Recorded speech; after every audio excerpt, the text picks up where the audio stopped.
The regular meeting of the Bellflower City Council is called to order on Monday, August 10, 2026 at 5:30 p.m. for closed session.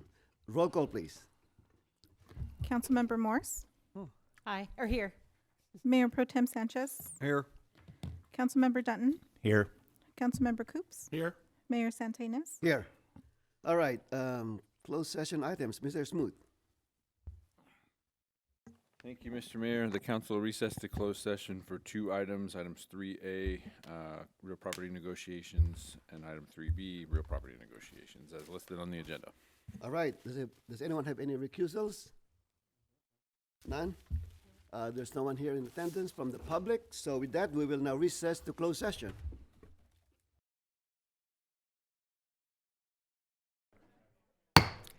Good evening, Bellflower.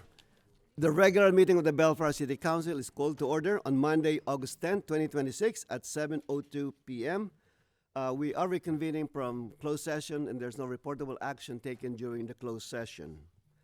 All right, roll call, please. Councilmember Morse, Here. Mayor Pro Tem Sanchez, Here. Councilmember Dutton, Here. Councilmember Coops, Here. Mayor Santinas. Here. Tonight's invocation will be led by myself, and the Pledge of Allegiance will be led by Elizabeth Oba, our Director of Planning and Building Services. Please rise.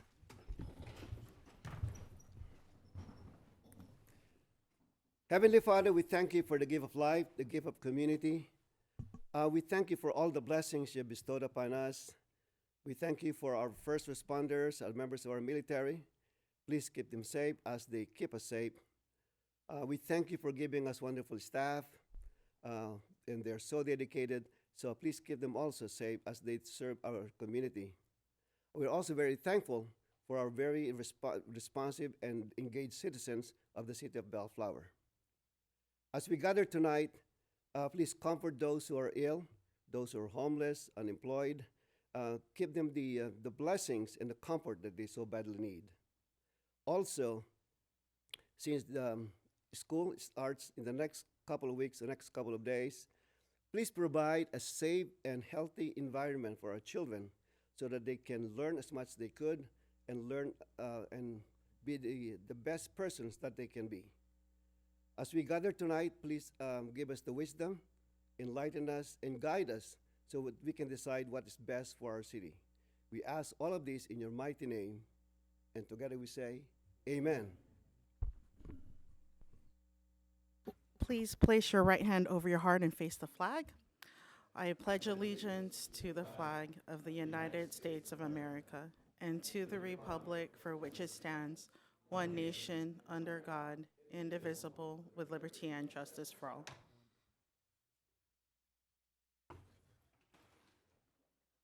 Thank you, Beth. There's no request to appear remotely for tonight, and we're going to move ahead with City Council announcement. And let me start with that. Good evening again. Get ready for an enchanting evening of music under the stars. At 7 p.m. on Saturday, August 22nd, residents are invited to the Bellflower Symphony Association's annual family picnic under the stars. This will be held at Ruth Carruthers Park, located at 10500 Flora Vista Street. Enjoy a lovely program of orchestral favorites spanning a variety of genres in a relaxed outdoor setting, perfect for all ages. Bring your blankets, pack a picnic, and share a memorable night of music with family and friends. For more information, please call 562-888-4276. The phone line is staffed by volunteers, so please call between 10 a.m. and 8 p.m. Mayor Pro Tem Sanchez. Thank you, Mr. Mayor, and good evening, Bellflower. Registration is now open for the Asociación de Emprendedores program, a free 8-week business development course conducted entirely in Spanish.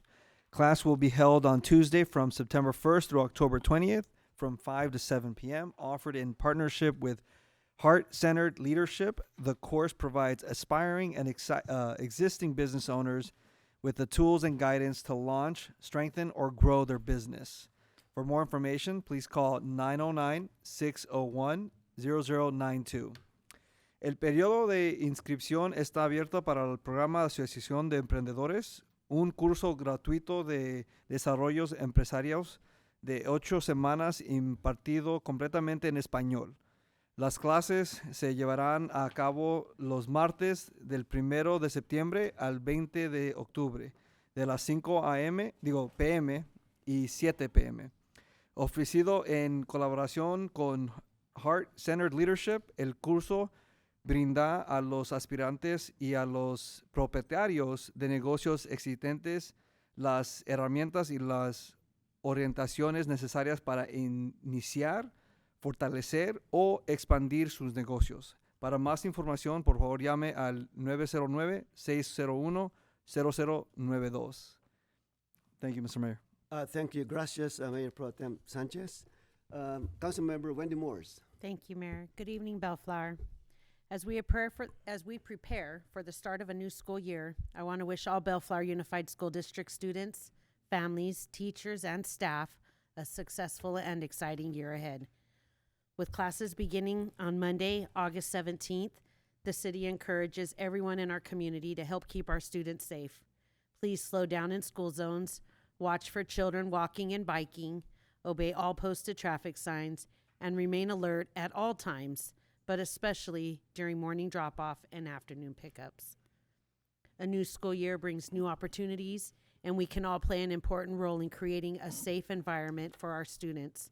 Welcome back, and I wish everyone a wonderful year ahead. Thank you, Mayor. Thank you, Wendy. Councilmember Ray Dunton. Thank you, Mayor. Pay tribute to Bellflower's military heroes with the Bellflower Honors Program, which offers residents an opportunity to dedicate a street pole banner or an inscribed brick in recognition of a local veteran. Your contribution creates a lasting tribute to Bellflower's hometown heroes, ensuring their sacrifices will be remembered for generations to come. Street pole banners will be displayed along Flower Street, Alondra Boulevard, between Woodruff Avenue and Bellflower Boulevard, while commemorative bricks will be placed in the reflection area at the Veterans Memorial located at 9918 Flower Street. Banners and bricks purchased before the end of September will be installed before the Veterans Day celebration. If you are interested in purchasing a street pole banner, please call 562-804-1424, extension 2227. For more information about purchasing the commemorative brick, please call 562-804-1424, and that's extension 2267. Thank you, Mayor. Thank you, Ray. Councilmember Dan Coops. Thank you, Mr. Mayor. Bellflower residents are invited to collect free compost at the CR&R Compost Drive-Through Giveaway Saturday, August 22nd, starting at 7 a.m. at the Public Works Yard. That's located at 9944 Flora Vista Avenue. This convenient drive-through event makes it easy to boost your garden with nutrient-rich compost. Simply drive up, show a valid proof of Bellflower residency, and staff will load the compost into your vehicle for you. It's quick, it's easy, and the best part is completely free. For more information, visit crrinc.com or contact the Public Works Department. They can be found at 562-804-1424, extension 2283. Thank you, Mr. Mayor. All right, thank you, Dan. Next item, public comments. Madam City Clerk. Thank you, Mayor. This is the time set aside for the public to address the City Council on matters not listed on the agenda. Anyone wishing to address the City Council, whether attending in person or remotely, should be recognized by the mayor before speaking. Speakers may state their name for the record. If you wish to address the City Council on an agenda item, you may do so when the item is called and public comment is invited. In-person speakers should come to the podium, and remote participants may request to speak using the procedures described in this agenda. Each speaker will be given 3 minutes to address the City Council unless suggested by the mayor to facilitate the orderly conduct of the meeting. In-person participants will be recognized first for public comments. Mayor, there are no remote participants at this time. All right, thank you. If you'd like to speak on a non-agenda item, please come forward. Please sign in and state your name for the record. Right. Okay. Hello, my name is Eden Escobedo. Hello, Bellflower City Council members and all of Bellflower. I am the Miss Bellflower Pageant Coordinator, and I just wanted to share about an event that occurred in Bellflower, which is the 2026 Miss Bellflower Pageant. We had a great time and a great attendance at this year's pageant. I would like to take a moment to publicly thank all of our dignitaries that attended and visiting royalty from our local cities, including the city of Artesia, city of Compton, and Los Angeles. We also had many past Miss Bellflower royalty from various years volunteering to cheer the contestants on. I want to share a big thank you to the contestants' families and their friends that came out to support the program. I would also like to publicly thank and congratulate the 2025 Miss Teen, and Junior Miss Bellflower courts for a fantastic reign serving our community. Here with me today is the 2026 Miss Teen, and Miss Junior Bellflower courts, and they're excited to introduce themselves. All right, congratulations. Please come forward.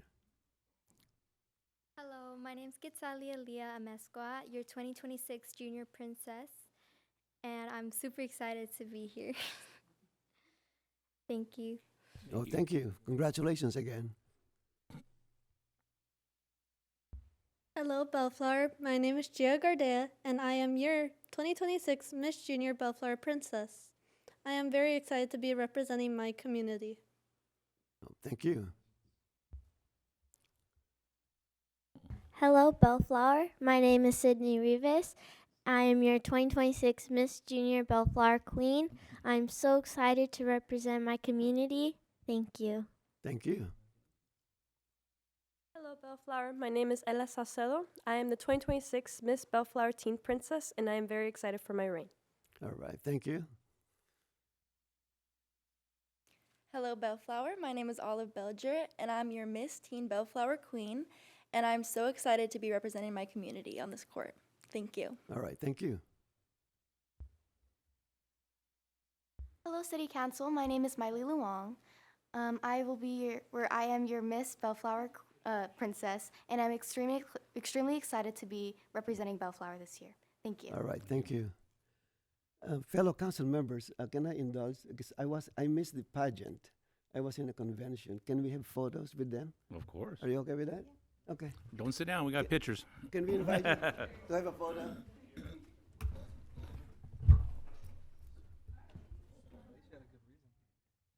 Well, I have a good reason. I was at home with 3 kids. I was there. Oh, yeah, that was it. Yeah, there you are.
Well, I just want to say to the public that they're not just pretty, they are very talented, and they give so much back to the community. They're all over the place. There were street fest and other events for the city. So we look forward to being with you again throughout the year. So again, congratulations and thank you. All right, next one.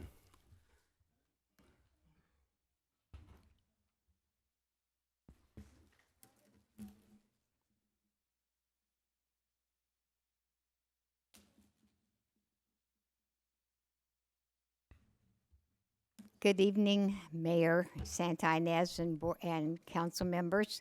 I want to thank you again for another great summer street fest. It was so much fun. We're all looking forward to next year already. We'd kind of like it to be all year, but I know we can't do that. But it was just fun. And I also want to commend the people that actually work behind the scenes to get it together, to get the bands, make everything safe for everybody, and set up so wonderfully well. I want to thank them. They do a marvelous job. So thank you again. Thank you. Thank you. Cheryl, one question. Cheryl, which event was your favorite? 80s All-Stars, but the last band, the first band, last band, and 80s, those were my three favorite. The Trip. But The I Trip think was the last the one. last one kind of was like just a little, but they were all good. But yeah, those three, because it's more my kind of music, and I want to get out there and I dance until I can't walk. No, I can walk the next day, but yeah, I don't sit down the whole time I'm Yeah, I know. there. So We saw you. okay, good. All right, thank you.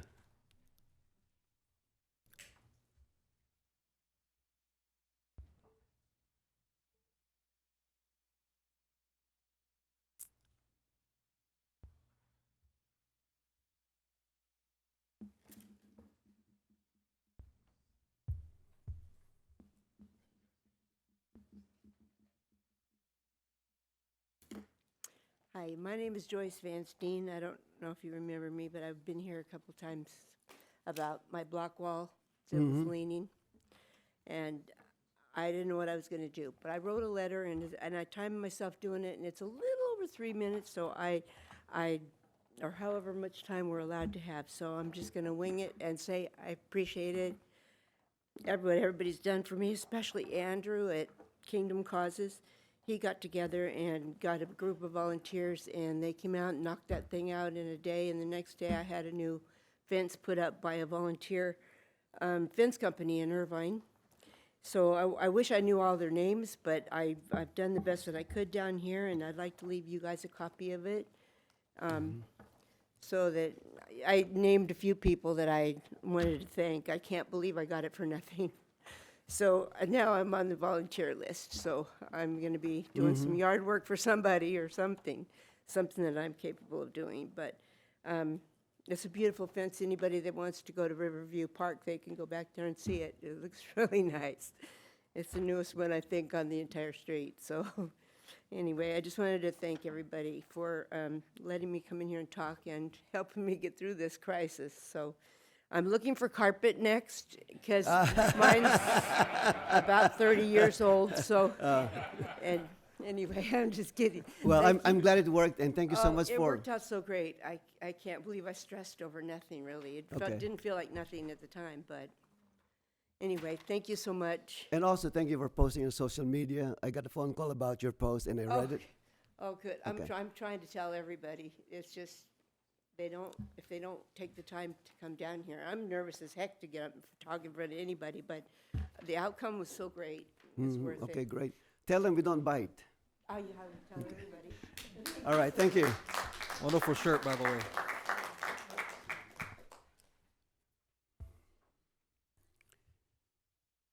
All right, anyone else? Don't be shy. All right, with that, we're going to be moving along to next item. Item 12A, Mr. Smoot. Thank you, Mr. Mayor. I'm going to hand this one off to Wang Su to give you a quick presentation on this item and then also the next one. Before you begin, I will be remiss here. I got to tell you that I'm out on 12A and 12B because I have property conflicts on both those items. So I'm going to dismiss myself, and you call me back whenever you think you should. Maybe not.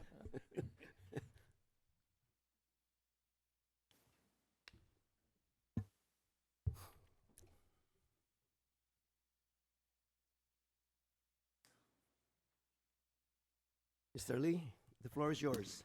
All right, good evening, Honorable Mayor, members of the City Council. Item 12A is a consideration and possible action to conduct a public hearing to consider adoption of Resolution 2630. This is a resolution creating a one-time exemption to the cannabis business permit application process established by Resolution 2605.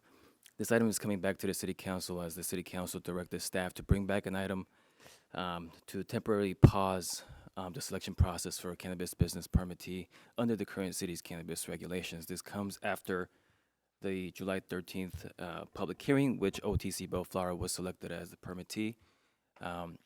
The current resolution 2605, particularly for dispensary use, stipulates a bidding process, which implicates that there is a permittee that is selected and one that is not.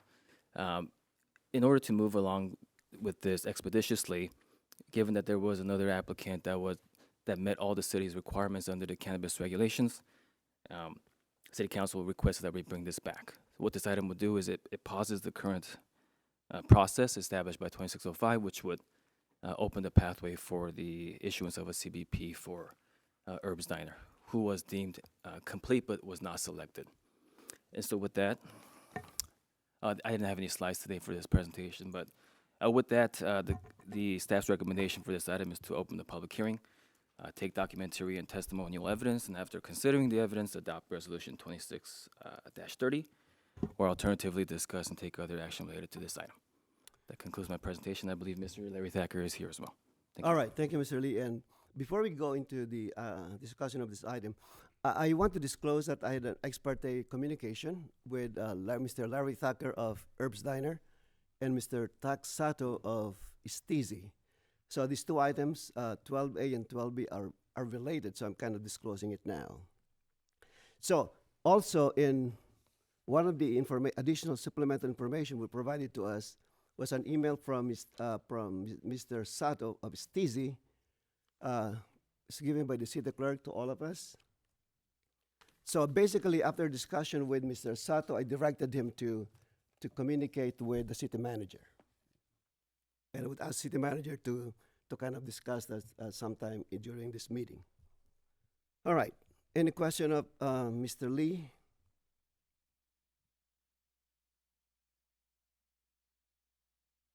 Okay. Is there a motion to open the public hearing? Move we open the public hearing. Motion by Councilmember Danton, seconded by Councilmember Morse, to open the public hearing without objection. That will be the order. All right. Mr. Mayor, real quick point of order. Sure. I just want to also express that there was ex parte communication as well, and a direction was given to also reach out to the city manager for not Mr. Sato directly, but a representative of Mr. Sato. And there was also at some point in time communications from Herb's Diner from a representative as well, and no communication was conducted with that individual. So I just wanted to put that on the record. All right, very good. Is there anyone who would like to speak on this item? Please come forward. Again, please sign in and state your name. Good evening, honorable city council members and honorable mayor. My name is Tak Sato. I'm the president and owner of Steezy. I'm here tonight to request that we have an opportunity to submit our own application to be considered for the cannabis dispensary. We are the largest and most successful cannabis company in California by a very large margin. We have 66 open retail stores, which is almost twice as many as the second closest competitor. We also did $650 million in revenue last year. Our stores generate more revenue per store than any other store in California at around $11 million per store. We're also very proud of the fact that despite operating in over 55 jurisdictions, we've never been late or delinquent on a single tax payment. We're very financially stable. We're also proud of the fact that we get involved in the community in which we operate in. We've donated over $40 million to various nonprofits and community benefits, and our employees get over 16 hours per year paid time off to volunteer in each city which we operate. So we often have cleanup events, food events, those types of things. Additionally, we are also unionized with the UFCW.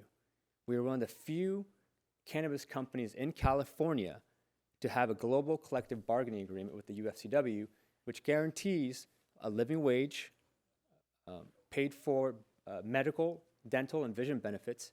We also have an employer-funded pension plan to ensure that our employees can save for retirement. We have very successful stores in Linwood, Artesia, Long Beach, downtown LA. I encourage, if of interest, I encourage the council members and city staff to go visit any of those stores. They'll see they're much like an Apple store, probably the most high-end cannabis stores in all of California. So what I want to do again is to reiterate, have the opportunity to be able to submit a very competitive bid for your consideration. Thank you very much. Mr. Stott, I have a question for you. How long do you think it will take you to get all the state licenses? Typically for us, because we have so many licenses, we have an expedited process which would only take 2 or 3 months. And I forgot to mention that we're also have an executed purchase agreement for the property at the Old Medicine Woman location, which means that we won't have to waste any time building the store out because it's already built out. And as the mayor alluded to, so the only kind of bottleneck would be the state license, which I imagine would be 2 to 3 months. So is your purchase of the property, is that contingent on, is there a contingency? Correct, yes. We executed it, and it's going to be contingent on us obtaining the license. I see, okay. Yes. All right. Thank you. Thank you.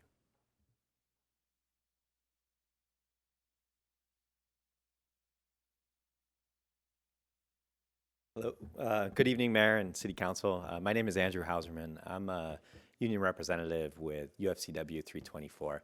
We're a union that represents 21,000 workers from Stater Brothers, Vons, Rouse, as well as cannabis workers. So many might be surprised to hear there's a cannabis workers union, but it's a new industry, and we've partnered with some businesses in the state to provide, higher quality standards in terms of wages and benefits. I think our comment on this comes from a different perspective than the business owners, but really thinking about the community and the workers.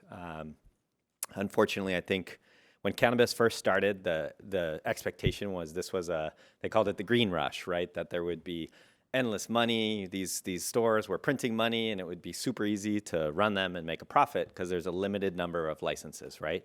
The reality has been far more complicated. And as you all know on this city council, businesses have opened and closed and reopened, and maintaining a successful business, and especially paying taxes, has been way more challenging than I think many people anticipated when this industry started. So as a union representative, I've seen stores with 6 employees sold, and then they grow to 140 and are closed 6 months later. And those employees have been lost wages, weren't paid their final wages or vacation. And those kind of discrepancies are not just bad for the workers, they're bad for the communities they live in, right? So we've been fortunate to work with Stizzy over the past couple years, and as Tak had mentioned, their union and their retail throughout the state. What that means, regardless of your beliefs on unions, is we have a higher standard than most cannabis businesses in terms of the wages and benefits those workers mean. And what that means is they're able to reinvest in the communities that they're working in, and cannabis is a really appealing industry for young workers in particular. So we're proud to represent workers that come from the communities that they live in. We represent over 90 workers already here in Bellflower in union locations that have higher standards than many of their non-union competitors. So with that in mind, the thing that's impressed me about Stizzy is in an industry with so much volatility, and I don't know where my clock is, so keep me in touch here.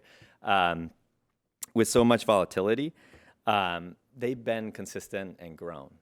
So for a city like Bellflower, obviously one of the chief benefits to operating opening these applications is to make sure you have a steady source and stream of revenue.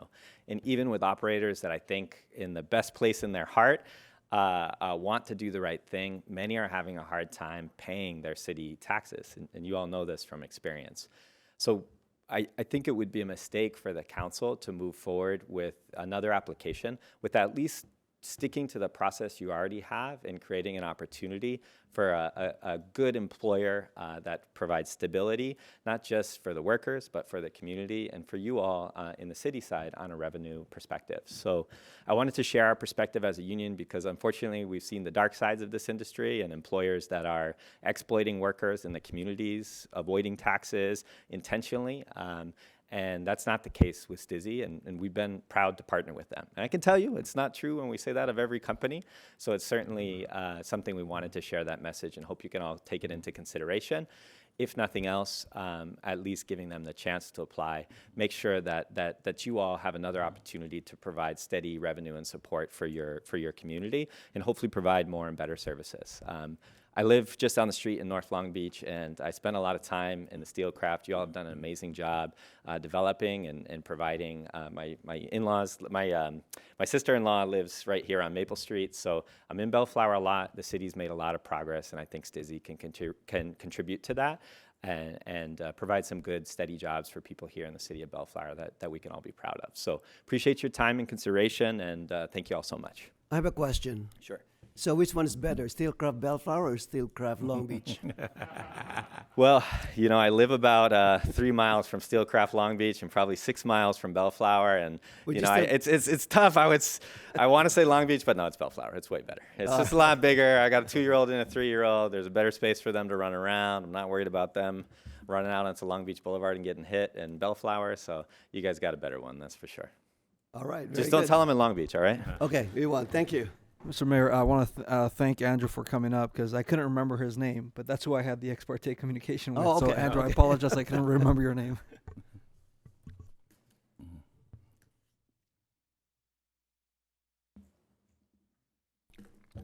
Hello, members of the City Council of Bellflower. My name is Mark Risk. Some of you already know me pretty well because we've met before. Good evening. Good evening.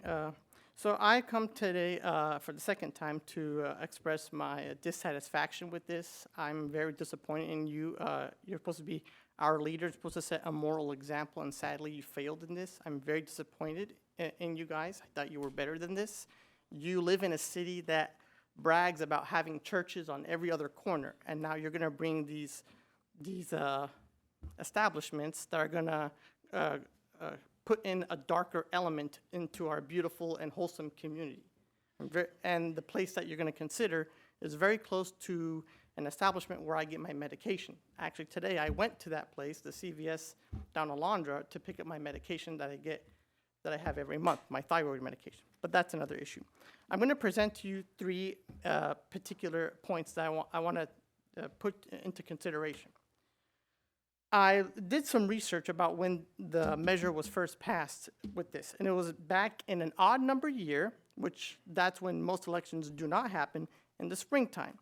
And at the time, the population of Bellflower was a little over 76,000, and of that, roughly 6.8% voted in this election. So I have reason to believe that this election was not, I took political science classes, so I know a lot about elections. I go to a lot of activism training stuff, and so I know elections very well. The fact that you didn't choose an even number year and let more people know so that a larger portion of the Bellflower electorate could have made an informed decision, a small portion made the decision for the behalf on the majority of the people. And I can probably guess, if I went to all the church communities, all the houses of worship, and I told them about this, they would not be very pleased. That's point number 1. Point number 2, like when I was told by one of the councilmen, I believe it was Councilman Dutton, that you guys put this to the vote, to the people of the city of Bellflower, why did you even have to bring it up in the first place? Is it even necessary? Bellflower doesn't even need to be a pothead paradise? That looks really bad on us. I mean, we're gonna be like another Colorado. We're gonna be the butt of jokes. And I don't wanna live in a city where when people ask me where I live, I have to try to say, oh, I live somewhere in Southeast Los Angeles. And I have to try to divert away because I'm embarrassed that my own beautiful city that I've always stood up for and told people great things about it, about the fact that they have so many churches. The church that I went to growing up recently did a beautiful renovation. It's really incredible, you know. But to see this happen is by far, I'm most disgusted and disappointed in all of you. I thought you guys all had the moral backbone. I always thought you you guys had good morality. I guess, you know, I might have misjudged you. Point number 3. Did you, when this came, after it was passed, did you have any sort of mitigation type mechanisms to prevent any of the adverse effects that have been proven through scientific studies of what happens when marijuana dispensaries come into communities and bring down the quality of life overall? Do you have anything in place to mitigate these particular issues? Number 1, rising criminal activity. It has been proven there's a lot of communities all over LA County that have this issue. So I know this with certainty. Number 2, DUI of the marijuana variety are rising rates. Because there was a story not too long ago that I came across of a man from Bellflower who killed a person drunk driving because he came from a Temecula wine tasting. That was alcohol, which we legalized after the end of Prohibition. I can almost tell you more stories like this are going to come about, but instead of being alcohol, it's going to be marijuana. I can tell you that much. Also, babies born to couples who do excessive marijuana smoking. This has been proven. Colorado is a case study. I don't know if you guys even looked at the case studies of what's been going on after they passed marijuana legalization in Colorado. All sorts of sad and disturbing stories of how much marijuana has destroyed the lives of so many people. I know from personal experience one individual in my own family who its life ruined. He never became the same person after he touched that stuff. Also, this point, prevention efforts to prevent it from getting into the hands of young people, because they're going to be if we're going to have 4 of them, Bellflower is not a huge city like Long Beach. It's a lot smaller. So there's almost a certainty that at some point, a young, innocent child is going to come across this stuff. And there are ways people can, I know you say, well, if they have an ID card, they can't do it. People have other ways of getting stuff. They do this with alcohol and cigarettes too. So people find ways around. They can get fake IDs or they can get someone else to get it for them. It's happened. I know that for a certainty. Also, businesses leaving the city due to the rising rates of homelessness and other issues as a result. I can tell you, and I looked at studies on this, that when these things find their way in communities, the homelessness problem gets worse and other problems happen, and the businesses around those dispensaries will probably at some point leave. So technically, you're actually going to lose the revenue from those businesses. So there's that point. Also, property values are going to plummet because we're going to turn eventually into a city like that of a Compton or a South Central. Those are cities that people often don't talk about in a very high regarded way. And we're going to turn into cities like that. And the property values will indeed plummet because no one wants to live in a pothead paradise. It's kind of an embarrassing thing to live in a city like that, number 1. Also, and this kind of illustrates the point I've been saying about a pothead paradise. Bellflower will, like Colorado in the distant future, maybe most of you may not live to see it, but probably Councilman Sanchez might, Bellflower will become the butt of future marijuana jokes. Thank you. Thank you. Next.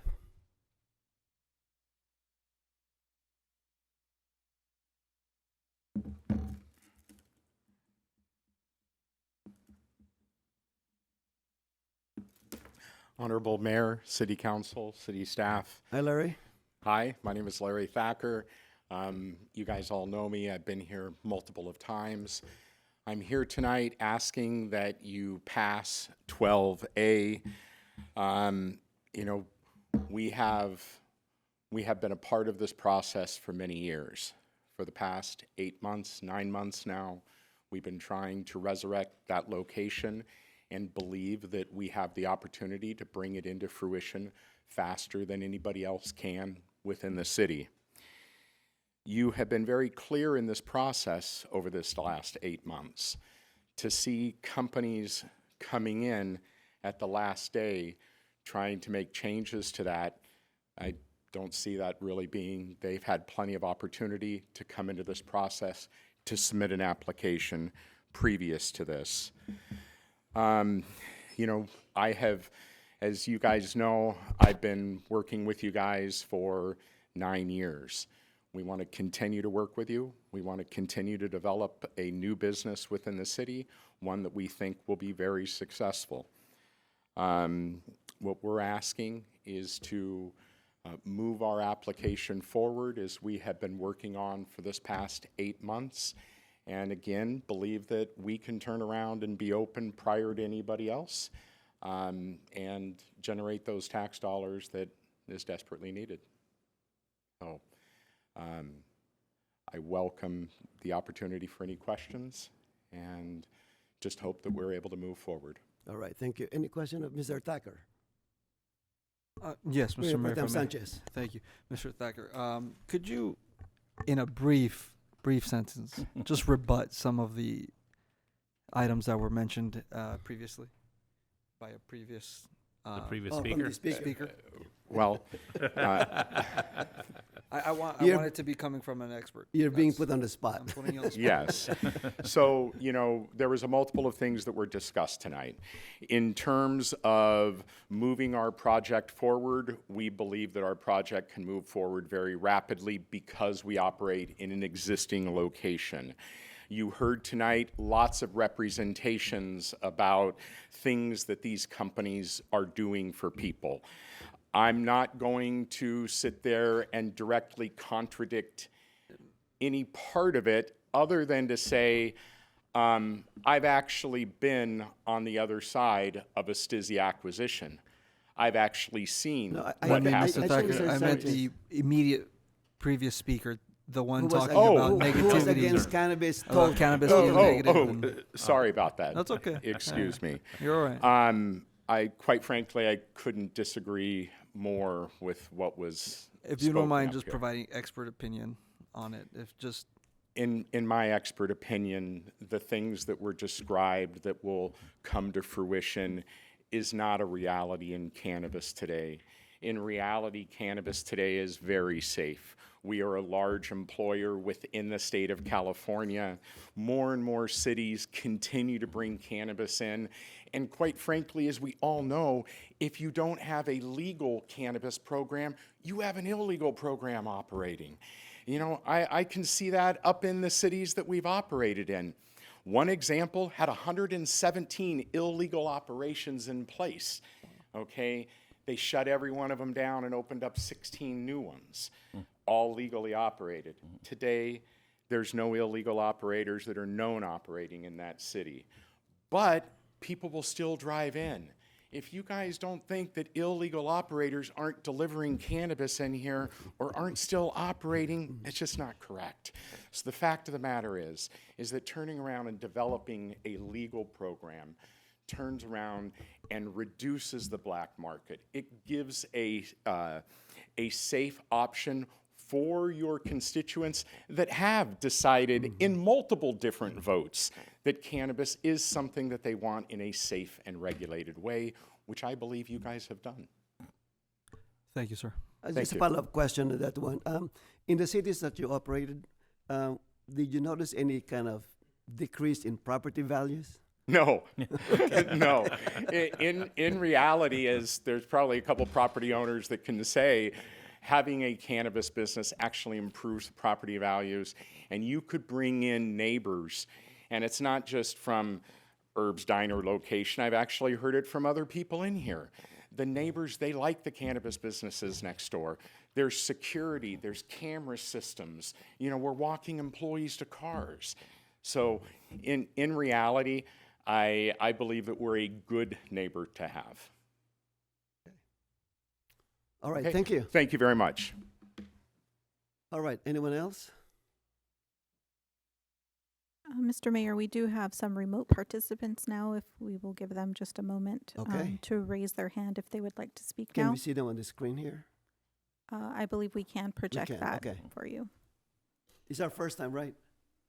It's our first time. It's our second meeting with the No, teleconference. the first caller. the first Yes, we do have participant online? participants, but none are raising their hand to speak. Oh, none are not. They just Okay. listen, All okay. right. Oh, I'm very anxious to see them online. All right. No more comments? Is there a motion to close the public hearing? So Motion moved. to, Oh. close the public hearing. Second. Motion by Councilmember Moore, seconded by Mayor Pro Tem Sanchez to close the public hearing. Without objection, that will be the order. All right. Let me ask the city manager. After my call with Mr. Sado, I directed him to contact you. Can you share some information? Sure. I did hear from members of the STIZI organization. They did reach out inquiring as to the process to reopen the site, which they apparently have a purchase and sale agreement executed to take over. My answer to their inquiry was that there is no permit at that location currently, and that if they wanted to discuss what it would look like in order to apply for that, they'd probably need to sit down with us and walk through that process, but that application period had closed. At the time, Mr. Lee was on leave, and I told them we should sit down, frankly, after today being his first day back. If they want to do that, I'm still more than happy to do that. We have had that contact. We actually had contact from another operator as recently as today, inquiring as to the same type of inquiry, but those are the inquiries we had. That's all the conversation we've had thus far. Okay. Have you made some kind of analysis in terms of, well, let me get to the bottom of this. What are the pros and cons of not adopting Resolution 2630? If we're not to suspend the current process, we stick with it. What are the pros and cons? If you were to not adopt this resolution, effectively you would be defaulting to your existing process. Correct. Which would allow you to provide direction to me to open a new application period, very similar to the process we just went through. In fact, virtually the same as the process we just went through to obtain these applications. I would expect that review process, I mean, we would generally open that, in the last instance, we opened it for, I believe, a 30-day window, a 1-month window. I would expect we would do the same in this instance. We would accept applications for that, start to review those applications, presuming in one shot they met all the requirements and could get us all the documentation that we needed, and we could review that. We could then prepare those, set the public hearings necessary, and come back before you do issue a permit. That's effectively what your process is. You'd be defaulting back to that process. And what kind of timeline are we talking about here? Realistically, 3 months minimum, given the timeframes necessary for public hearings and all of that review, plus the application period. So 3 months minimum, maybe a little bit longer than that, give or take, depending on how much back and forth we had to go through with reviews and things. Okay. Well, I just want to share that I am pro-competition. I think this is the whole premise of the process that we adopted, that we qualify the applicants and then there's some kind of a bidding process. So similar to the analogy used in the whole concept of this is public works. I think the city is better served if there's competition. So in fairness to, if we were to continue the process, Mr. Smoot, in fairness to Herb's Diner, do they have to pay the processing fee, or can we waive it because it was just a recent process, right? I mean, the city council. Is there a way that we can? I don't see a way, unless Carl told me differently, under your existing process, I could do that administratively. Now, of course, the city council could do whatever you like. You're the city council. It's your prerogative if you wanted to do that.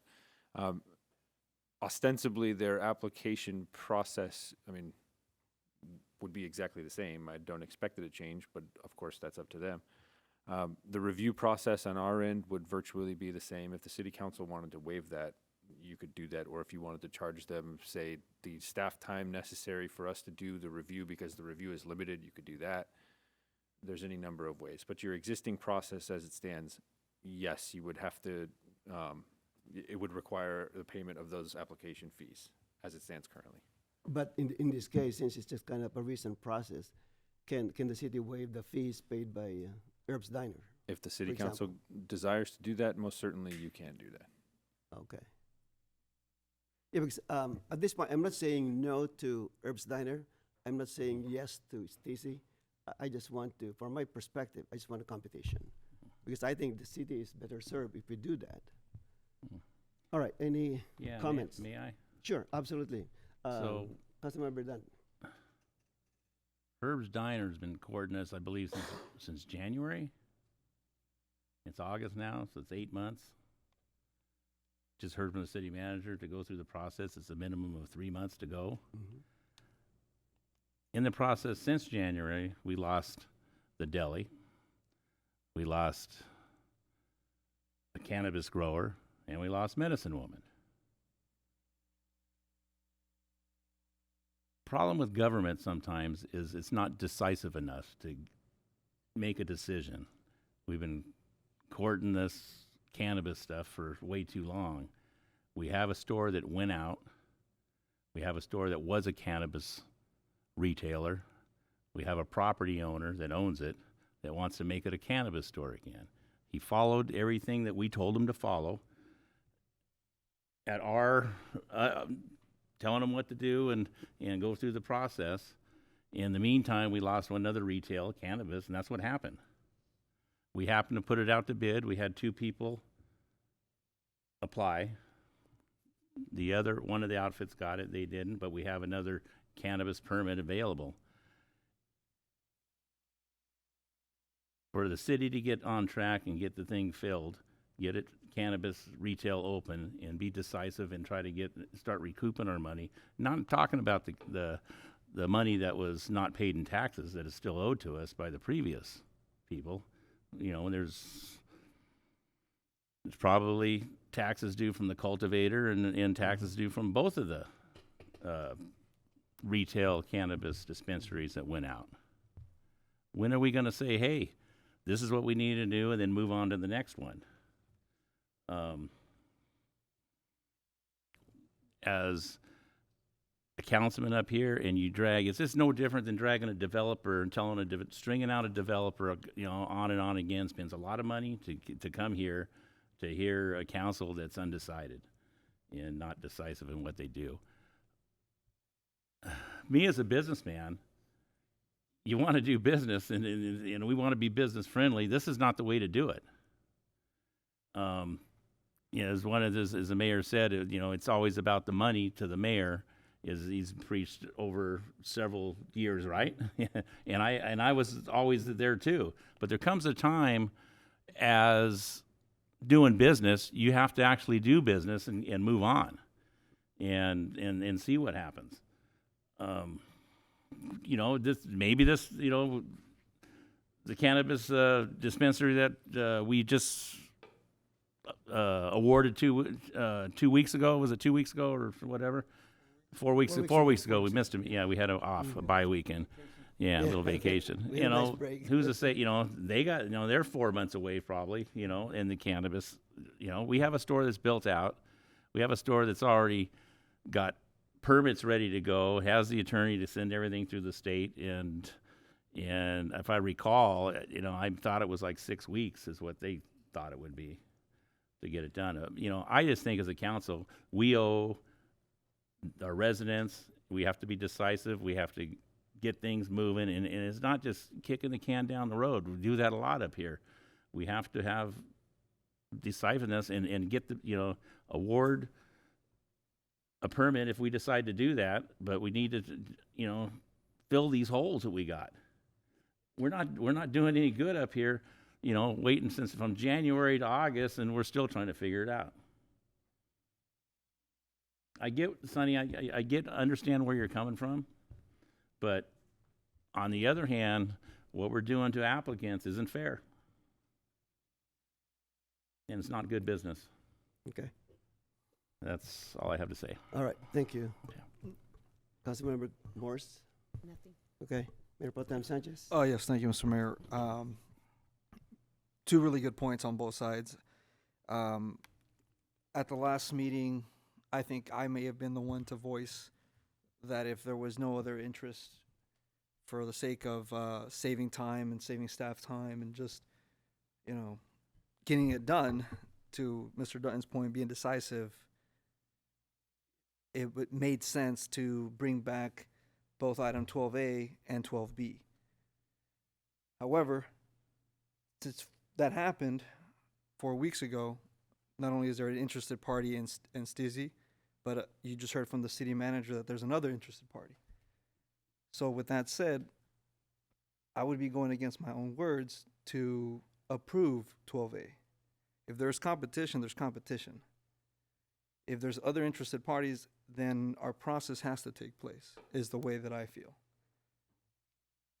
You mean approve 12A, suspend the process? No, not to suspend. Oh, not the to process. suspend, okay. No, not to suspend the Okay. process.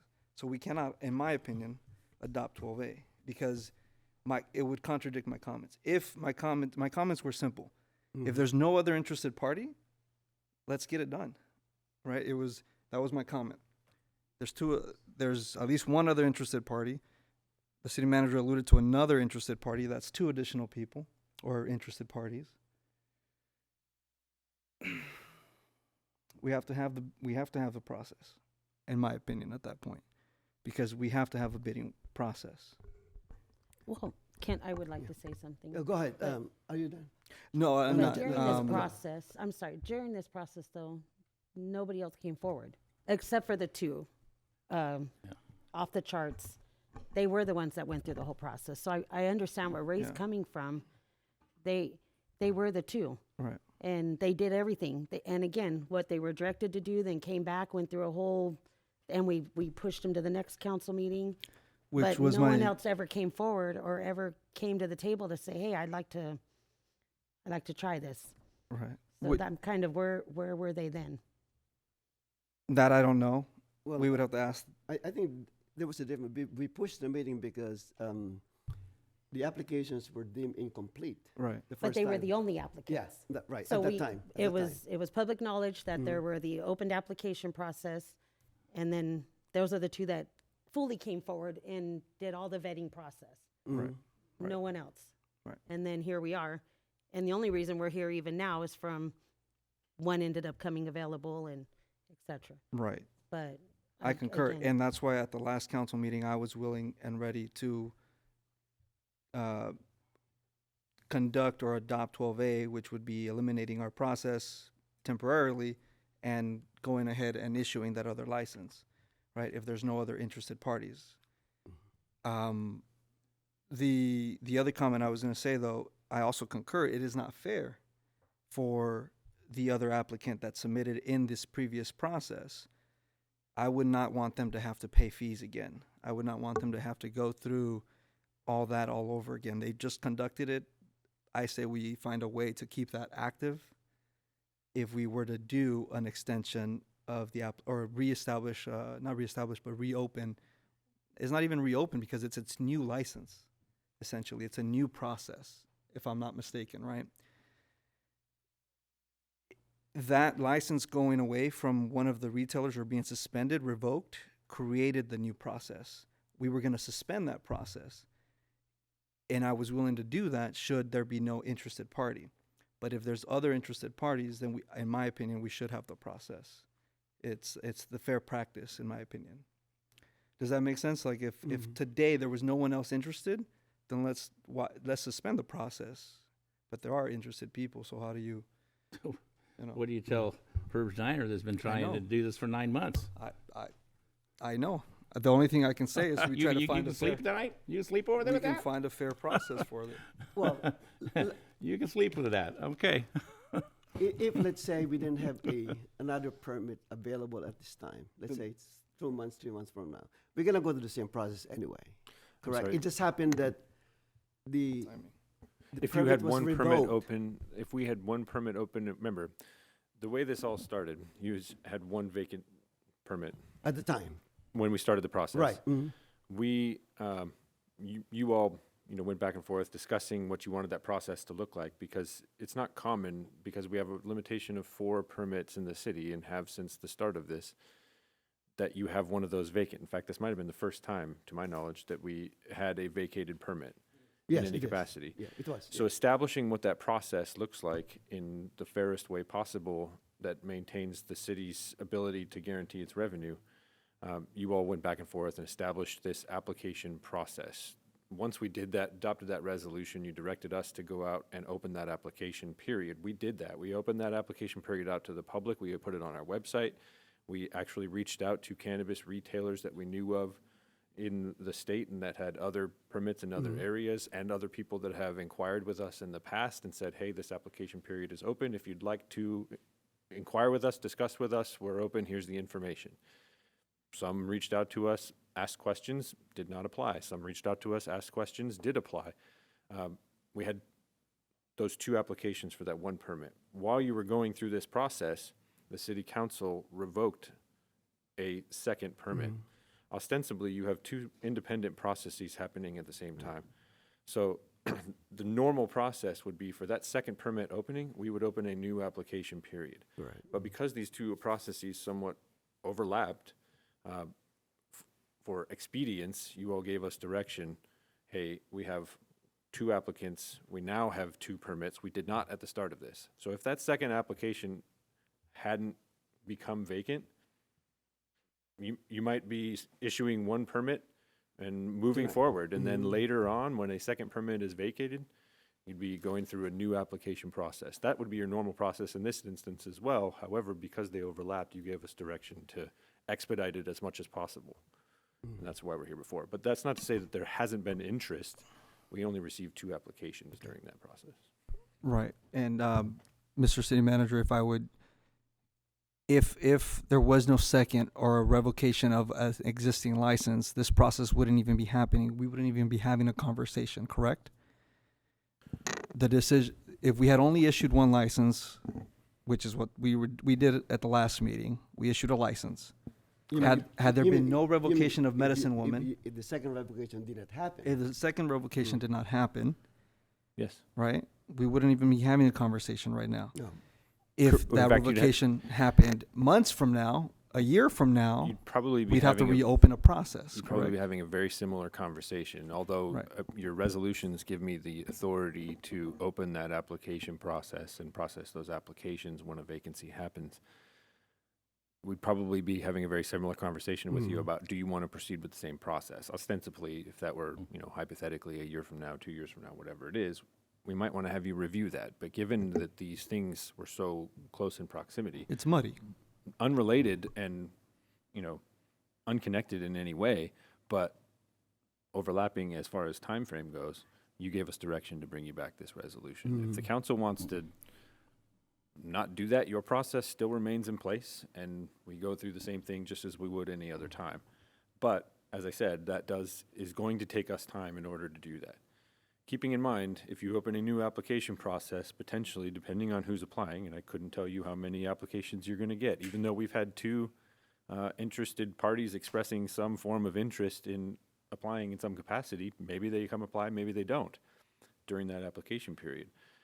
Even if they do, I don't know if those applicants have a existing conditional use permit or not. If they don't, that's going to take even longer for them to open, not necessarily to obtain a cannabis business permit, but for them to ultimately open, that process could take even longer. So inevitably, if you open a new process, there is time involved, irregardless of who the permittee is or is not. But you will have time involved in that process. Is there a way to expedite the process? So for example, let's say, can we just open it for 2 weeks instead of 1 month? If you gave us direction to open a shorter application period, you could do that. Because we opened it for 30 days because it's a lengthy application. It requires it's a lot our- of it's our information. first time. Yeah, and I mean, frankly, it's our first time. And for the most part, this is my office processing these applications. It's Mr. Lee processing most of these applications and carrying them out through all of the necessary parties to review it. So we opened that to give, knowing there was going to be some questions, to give as much period as we could to answer those questions. So that was where the 30 days came from. Okay. All right. Any other comments? All right. Yeah, I got one. Go ahead. So by putting 12A, the resolution on the, we voted a month ago to get this on the ballot. Why did we even do it for? We was strung out this entity for another 4 weeks. We could have cut bait and run then. You say, yeah, we only had, if Medicine Woman didn't come into play, the other cannabis permit didn't come into play, but yet it would have been done. We would have awarded the cannabis permit to OTC and have been done with it, and that walked away. We had that one lingering, so we changed the rules and suspended it so they could do it. And so that's what they're here tonight. That whole outfit is here tonight waiting for us to vote on this. We voted for it to put it on the agenda. Well, there was an actual vote to put on. Well, To put it on the agenda. On the Yeah, agenda. Yeah. Okay. And we all know 2-2 vote is a no. So, I'm sure everybody can count the tea leaves if it's going to be a 2-2, the way things are going here. We'll see when we vote, but anyway, so that's what I'm just saying. I'm just wondering, you guys got consciences. I mean, and I have a conscience. Well, the bottom line for me is I just want the best for the city. Whatever the best is. At any and- cost. Yeah. Well, again, Time, money, yep. Again, Okay. there's a risk here. Yeah, there is a risk. Okay, either way, it's either good or bad, because who knows? I'm not a betting person, but competition, I think, gives out the best. You know, you're not even the a best businessman. results. What do you think about, what do you know about competition? Competition is good when you're a businessman. And business is business, and this is not good business of what's going on up here. Well, I think for the city, it's a good business competition. There's going to be competition here. Okay. All right. Well, I'm going to make a motion. Okay, go ahead.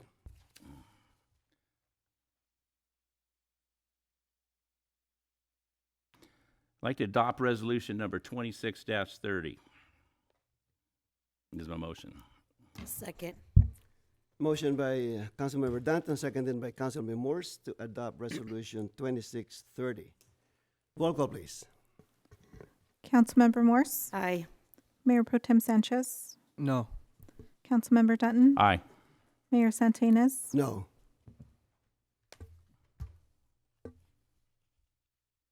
All right. Item 12B. Yeah, I was reading the tea leaves pretty good, wasn't I?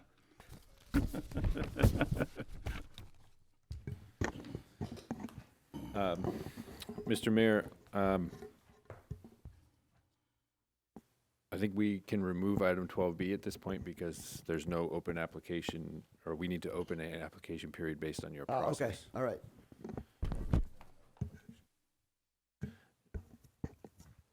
What's your direction? Sorry, the Okay. question of the city attorney is regarding the application fees for that process. I think Oh, for the okay. specific applicant. Well, I'll make a motion to waive the application fee for Herb's Diner, should they decide to apply. I'll second that. So with that, Oh, generous. so with that, all they need to do is go to the bid process? Correct, Mr. Mayor, members of the council. If that's a direction from the city council, we would process the application without additional fee unless there's, for some reason, a de minimis time and materials needed to update, for example, the live scan, or if they change their application. Okay, but other than that, then there's no, Correct. okay.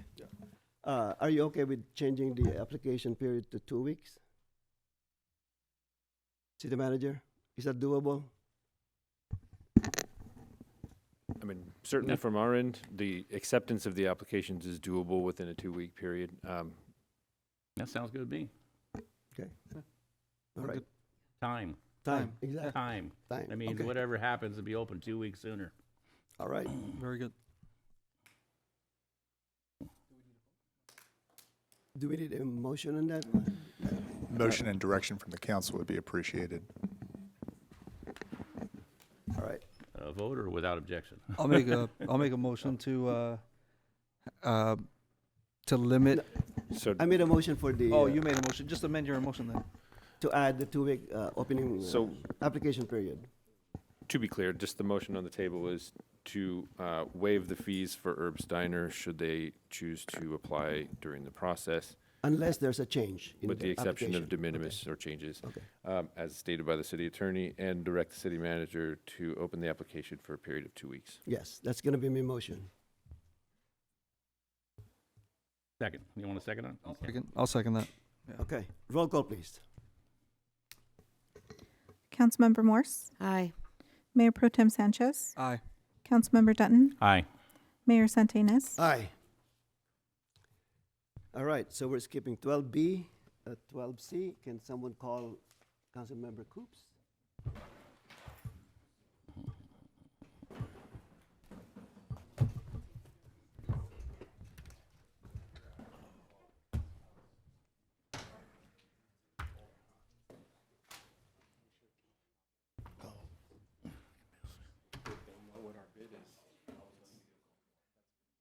So, You need another vote, didn't you?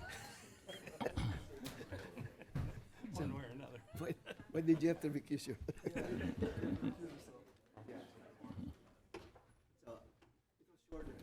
Oh, you should be.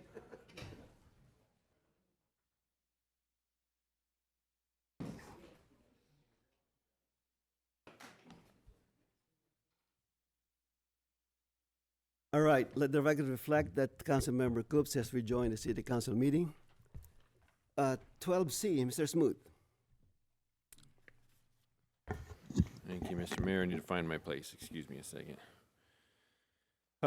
This is consideration and possible action to conduct a public hearing to consider a resolution adopting an updated building permit fee schedule to recover costs incurred from providing building and safety services. I'm going to hand this off to Beth and her team. Good evening, Mayor and members of the City Council. I think we do once a year.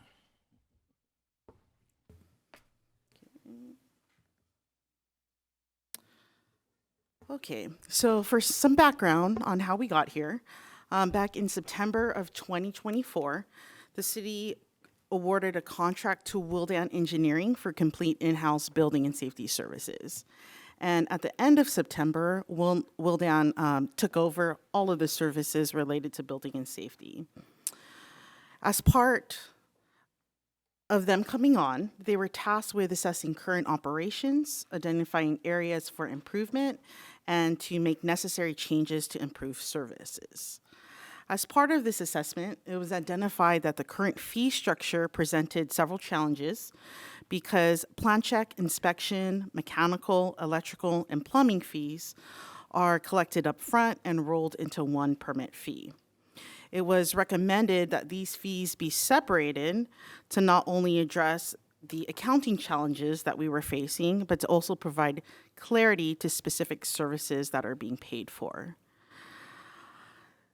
So we entered into a contract with Wildan Financial, and they helped do they prepared a cost of service and fee analysis, which is known as a user fee study.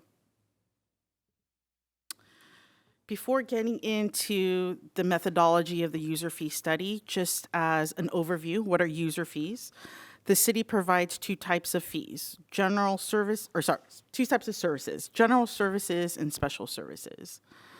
For special services, they are provided to or for the benefit of a limited number of individuals or businesses. Building permit fees fall under special services.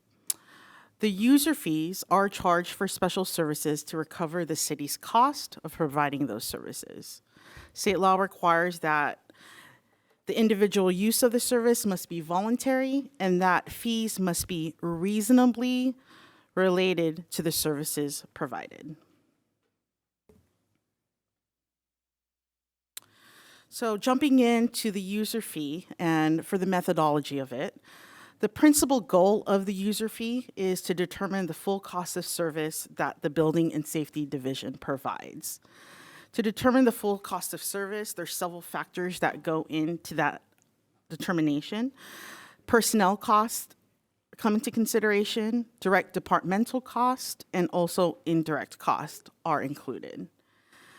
The study determined that the full cost recovery for each service, and it should be noted that each fee may be set at the City Council's discretion up to 100% of the total cost.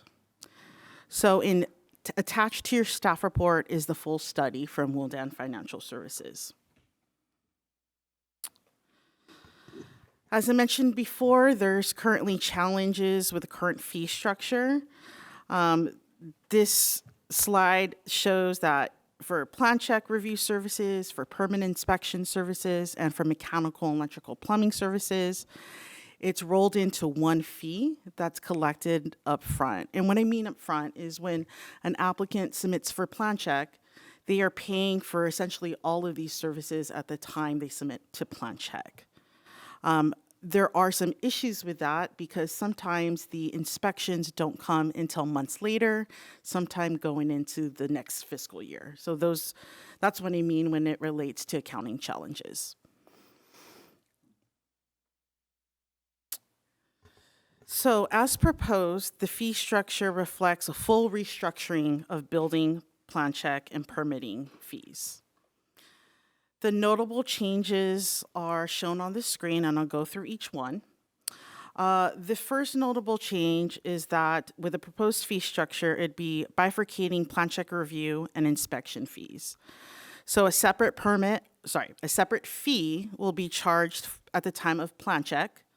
And then once approved, a separate fee will be charged at the time of permit issuance. Separating these fees helps simplify the fee structure. It addresses the accounting challenges, allowing for a clear fee structure for applicants and faster processing of administrative requests. In addition, separating the fees helps clarify the specific services being paid for. I should also note that this is industry standard.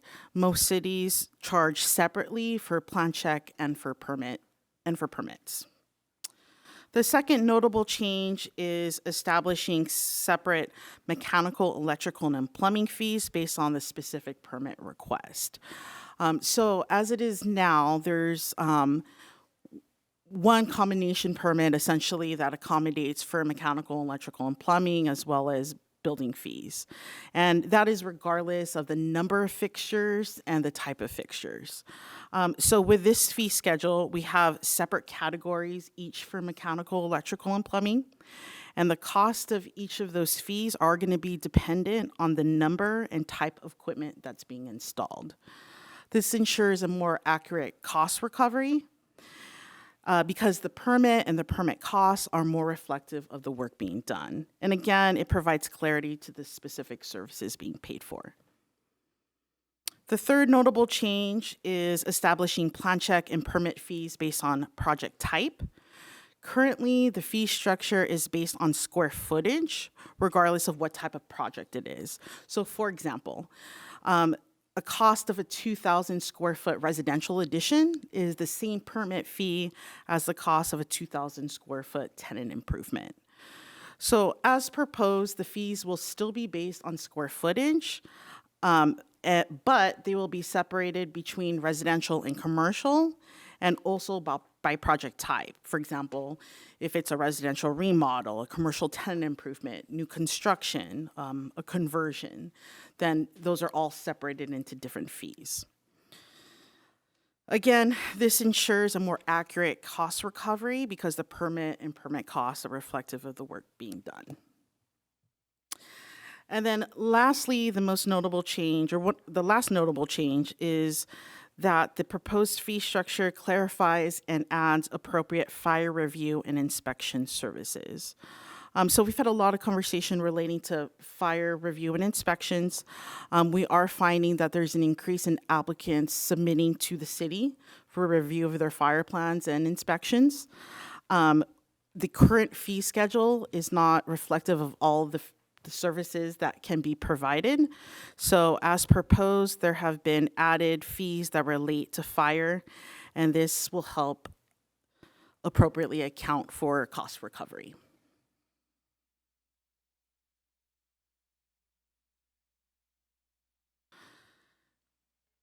Okay, as I mentioned earlier, the proposed fee structure is structured to better represent the actual services being provided for and to accurately account for the time spent. Generally, some of our fees have increased, some of them have decreased, and I will say that there is a significant amount of new fees that have been added to the fee schedule. And this is, again, all due to the restructuring. Because of the restructuring, it doesn't allow for a direct cost comparison of what we currently charge versus what we would charge with a proposed fee schedule. So what we did is we took the 10 most common types of projects and tried to more accurately do a rough fee comparison between what we would charge now and what we would charge with this fee schedule. And that is included in your staff report. There was also a fee comparison that was done with 5 other cities. That includes Downey, Paramount, Lakewood, and Cerritos and Long Beach. And those comparisons were also included in your staff report. The recommendation this evening is to open the public hearing, take documentary and testimonial evidence, and after considering the evidence, adopt resolution number 26-32, or alternatively discuss and take other action related to this item. A couple things to add. As proposed, the Building and Safety Division fees is set at full cost recovery for the services being requested. So what's included in the resolution is 100% cost recovery. And then second, after the publishing of the report, there are about 11 permit fees that we found to be in error. Those have been updated and they were provided to you as supplemental material and also made available to the public. So if adopted, it is recommended that you adopt the revised fees. And that concludes my presentation. I have Tony Thrasher to my right. He's with Wildan Financial Services.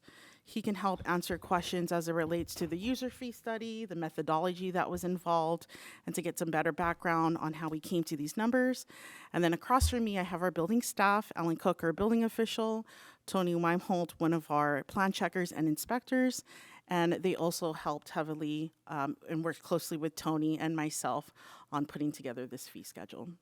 And with that, that concludes the presentation. We're happy to answer any questions. All right, Ms. Owa, thank you so much for your presentation. Well done. No, well done. Not well done. Well done. Well done, well done. Okay. Question. Is this your first time to make a presentation here? It's your first time here? Oh, no. I was here a year and a half ago for the citywide. Okay, so I want to ask a question. Oh, no. I have a question for you. Can you describe to us the methodology in terms of, you did some kind of time and motion study, I'm assuming, right? That's correct. So Can you describe in general the methodology of the process? So all fees are calculated based off of reasonable time it takes to provide the services and the fully burdened hourly rate of those staff. So it includes indirect overhead from the cost allocation plan, operating costs that are budgeted to the department, things of that nature is all included within a fully burdened hourly rate. And then for the time estimates, because this is kind of a complete revamp of the schedule, the benefit is that you do have the services listed better reflect how service is being provided, and your time data is more specific to the individual service that is being listed, as opposed to more generally in your previous study and fee schedule, where it was kind of more consolidated to try to limit the number of fees that were listed. Okay. So in your time and motion study, did you analyze every position in the planning building services department? So these are reasonable time estimates, not based off of data that the city tracks for staff time to do each individual task, right? So the subject matter experts are your staff. So everyone that is involved with providing the service directly is included within the time data that's provided and entered in there. So the plan checkers, building official, and those folks, those that provide support indirectly are included within the cost allocation plan and overheads. So think of kind of direct staff involved versus indirect support that aren't directly involved with providing that service to the public. Okay. And you mentioned that it's the fully burdened cost, so to speak. For the benefit of the public, can you explain the fully burdened cost? Absolutely. So that is, it starts with the foundation of salaries and benefits, and then we layer on top of that supplies, materials costs that are budgeted to the department that's needed in order for staff to do their job. There's also indirect support as well that comes from the cost allocation plan. Those are the central services of the city that exist to provide internal support to the public-facing entities, right? So think of if you have building, you can't really have a building department if you don't have HR to support them as well. So HR is an allocated central service in there. So that is the indirect support that goes into that. We take the salaries and benefits, we divide it by productive hours, which is the time that staff is actually working, right? So taking out PTO, holidays, sick pay, things like that. So the fully burdened hourly rate reflects all those costs and a productive hour calculation in an hourly rate that can be used to determine the amount of fully burdened cost it takes to provide service for each staff. So for the benefit of the viewing public, the fully burdened cost is basically we're trying to recover the cost of processing a permit, doing the inspection and plan check. So we're not here to make money out of this. So it's basically a cost recovery. Whatever we spend, we're just getting it back. Okay. City Attorney, a question. If we decide, just conceptually, if we decide not to charge the full cost, would that be a gift of public funds? Mr. Mayor, members of the council, before 2024, I would say yes. Now that you're a charter city, the gift of public funds prohibition does not apply. You get to decide as a council whether or not a municipal affair includes what used to be called gifting and now would be called whatever you want to call it, a municipal affair. So just for the sake of discussion, we can decide, okay, we'll just charge 95% of the fully burdened cost. I Yes. mean, for the sake of discussion, we can do that. Correct. Okay. All right, very good. Thank you. All right, any question of the presenters here? Mayor Pro Tem Sanchez, I think you're ready to go. Thank you, Mr. Mayor. Well, first off, I want to thank staff for their presentation. I know you guys put a lot of work into this. Super supportive of splitting up the fees structure. That makes total sense. It's just cleaner that way. I'm sure accounting is going to appreciate that as well. Make sure things don't land on different fiscal years. My one thought, and I am on board with getting there one day to 100% full cost recovery. But I just want to note, if you look at these jumps of the proposed fees structure, you're looking at just down the list from 1 through 10, and number 10 is, of course, a deposit. I get that. We're looking at a 20% increase, a 30% increase, a 52% increase, a 23% increase, a 47% increase, a 43% increase, a 53% increase, a 54% increase, a 53% increase, and the last one, a 98% increase. While I know that is a deposit, I get that. I'll acknowledge that. These jumps to me, on what I would consider a downturning economy, I don't think are necessary. I could see us scaling it, getting to, 100% cost recovery in a scale kind of a situation. But jumps like these are I think are gonna upset people at the counter when they're applying. That's just my thought, though. That's it. Everything else, I'm on board with. I agree with splitting the permit fees. It just makes sense. So I just leave it at that. That's my 2 cents. Okay, well taken. Councilmember Coops. So, knowing that Mr. Sanchez is a builder and an ADU specialist, so I appreciate what he says. But I'm looking at the page 52, where there are comparisons made between the different cities. And I'm going to use the one that's probably easiest. ADU, ground up, 1,200 square foot plan check fee. Now, we're proposing it to become $2,286, $2,286. That would be the new adjusted increased amount. Downey is at $2,772. That's $500 more. Paramount is $3,701. That's $1,200 more than Bellflower. Lakewood is $2,958. That's $700 more. So we're the lowest then. 52, he said. Page 52 in the bottom right-hand corner here. 52. Yeah, it's almost the second to the last page of your packet. He's ground up, yeah. Yeah, I'm going, just the simplest number, which is the 2286 is the first number in the column. But you can see the cities around us, which we always have a tendency to compare to because we're all in the same economics plateau. Even with the increase, we're significantly lower than our neighboring cities.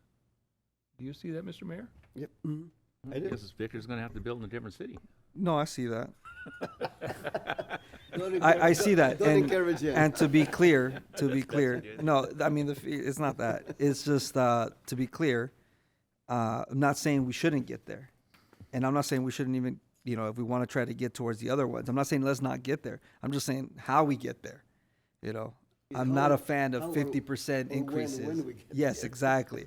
If it's a 2-year plan, 3-year plan, and if we have to go higher, then so be it to get closer to our comparative cities. I'm not opposed to that.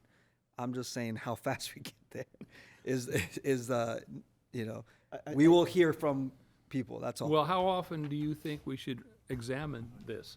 Now, this was brought Well, up. I would say put a CPI in it. I mean, we've done it with everything we do. We won't catch up with CPI. I'll bring Because we're starting low already. Yeah. Yeah. It's gonna take about 20 years if ever. Mr. Mayor, and to clarify, a CPI is is included as an annual adjustment. Already? That is included Already. in Oh, this okay. in this modification. Not in the In the one initial that we did? modification, but for next fiscal year, there will be a CPI increase if it increases, and the subsequent years as well. So Ms. it's Oba, factored in already. It's factored Did we in. factor? Correct. We did that in the previous changes, right? Correct, and it's still Yes. staying the same. We're keeping the CPI we're still increase. behind. Yeah, we're still behind. Yeah. Well, we've never seen it separated like this. No, but that came to mind because I thought, let me look, because Victor's well aware of ADU fees, and you're significantly lower in Bellflower. Here's a question of staff, Ms. Oba. When we changed from one supplier to Wildan, isn't it true that our product is far superior than it was before? We're giving more for our money than we ever did. Correct. I will say that when Well, we couldn't even get a higher. Wildan came on, there were several things that they identified that we need correcting. So I could say that the transition hasn't been as easy because we've identified a lot of issues that we had in the past that That we're needed to be dealt still with. trying to correct. Yes. But overall, I think you're getting a better response in the quality of the comments that are getting pushed back out. And so generally, yes, to answer your question. Well, and all of you were here the night that I dismissed the other ones? I know Alan was. Night to remember, wasn't it? Nevertheless, the time that they were taking to turn the results around was one of the things that we could easily measure. And that is improved upon immensely. Correct me if I'm wrong. Yes, correct. That we're getting a better product, and the product being presented is being shown quicker than it ever has been with the previous supplier. Yes, for generally speaking, yes. Yeah, well, I don't get the complaints like we did in Sacramento when the guy says to Dutton, "Where's my plans?" Remember that one? Oh yeah. So in terms of what we're looking at here, when I read the report here on the first page, increased by approximately $218,800. Is that our current deficit when we consider what products we're delivering and what we're charging for them? Are we subsidizing this by $218,000 a year? This is actually, I wouldn't say we're subsidizing, and that equals the amount of the subsidization. I don't think that would be a correct statement. This is when we compare our last year's fiscal year permit activities, and if we were to use the same, if we were to project out that it's the same in this next fiscal year, and where we are to apply our proposed fees, that it would result in an additional $218,000. Would we be at a break-even point? Not even using the 218. Would we be Yes. to the point where we would not be feeding it? I don't know if you want to call it a subsidy or what, but Correct. the people We that are would- using this service are paying for it basically completely. We're not going in the hole. Yes, we should be at full cost recovery if that's Right. Yes, And and I so- will say that this is actually a conservative estimate because we couldn't. This is a rough calculation because we don't know for every project how many electrical fixtures are going Right. to be there and how many lighting fixtures and so on. We can't project out that close. So Right. this is a very conservative estimate. No, and I'm pleased that But it's it not should more than recover our 218. cost. You know, I really thought after the discussions, after what was presented by the competitor, he said Wildan was going to be so much more expensive that we were just silly to even consider going anywhere else. So to me, 218 is very conservative. But now, Victor, you've seen this, but you would like, because some of these line items have gone up so significantly, you would suggest that we do a percentage increase and not a 100% increase. Is that what you're suggesting? I mean, sorry. Yes, Member Coops. What I'm saying is, well, for one, our cost recovery number is a lot less than the other cities. I see that. I acknowledge that. That means either we're just more efficient Or more we competitive? have, We got good help here. Yeah. We have less staff overhead for That's whatever, all good. whatever that is, right? So that's just cost recovery is what we can go up to. I'm just saying on the implementation side, we just increased these fees a year ago. And there were huge jumps too. That was a year ago, right, Beth, Ms. Oba? Or 2 years now? The last comprehensive fee schedule was in 2023. No, 3 years ago. So 3 years ago. Well, two and a time half. flies when you're having fun. Yesterday. It seems like yesterday. Yeah. We So- like it so much. That was 2 children ago for you. Yeah. It was. The- It was, the- that's right. The last increase was last year because of CPI, but the No, but that's nominal. correct. Right, and, The that, last that's big what I'm adjustment was saying. 3 years ago. You know, let's do it in a 2-year grace or whatever. No. I mean, I don't want getting complaints from people. Hey, you went up 50%. What the? But I mean- have you been receiving complaints about our We increase? did it when we first did it. No, but in 23. All right, but when They've people are coming to the settled. counter now, are you saying, "Oh man, I'm not even going to build this project. You guys are way too expensive"? If I could interject here, Yes, Alan. your decision about how you want is That's up. You'll get to paid you. either way. But what I want to reiterate is the process in which we came about these fees. Look, between Tony and I, you have 70 years of experience with regard to inspection and construction. And so Wildan Financial calculated our cost per employee. Now then, Tony and I have to sit down and figure out, okay, how much is this plan check? What are these plan check hours? Not to get into the weeds, but I want to tell you that we were very conservative. What you're seeing there, those numbers, even though I understand your concerns about a big jump in some areas, okay? Some areas, they're much less, okay? Across the board, it is now accurate, and that was the key. And I spent time with our city attorney to really understand what are we trying to accomplish here, okay? And we did that effort. And so here we are, you know, presenting to you our best efforts and guess of saying, okay, the inspector may go out twice on this. He's probably going 3 times, but we're only going to bill for twice, et cetera. You know, we use our experience to figure out, well, he can get this here, he can get that here. Same thing with the plan check, how this goes through. So I think that's what I want to put to you, that the numbers you're looking at, they're the right numbers. Right. And it is 100% cost recovery, okay? And it's conservative.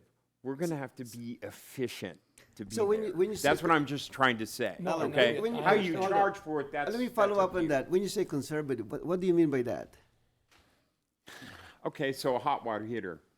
You can't really charge the cost for a hot water heater to go look at it, because I can guarantee you we're going to go twice, not once. But you know what?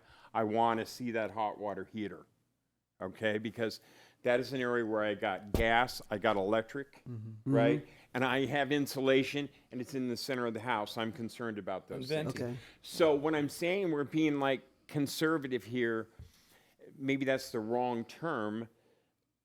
We are trying to be very... Fair. Yeah, and trying to say, well, you know what? When they have the extra in the ADU, the extra inspection because the plumbing didn't pass, right? The guy's coming back for the insulation. I train the inspector correctly. So we let them move forward. We come back, right? So we're trying to do that. The way this was put together, because I can tell you if it wasn't put together that way, because when we walked in here, the last thing I'll say, the fees did not represent what it was tough to make that happen. Okay, that's all I'm trying to say. You got the real thing, right? There'd been quite some time since you went up. That's the number. And that's all I really want clear to you is that's what it So takes are to you do it. are you saying that we may not recover the full cost then? Because Pardon me? because you're being conservative. No, we're going to recover it. On One that way or number, another. we're going to recover it. Some are Mr. more and Okay. some are less. Yeah, Mr. Mayor, members of the council, Average.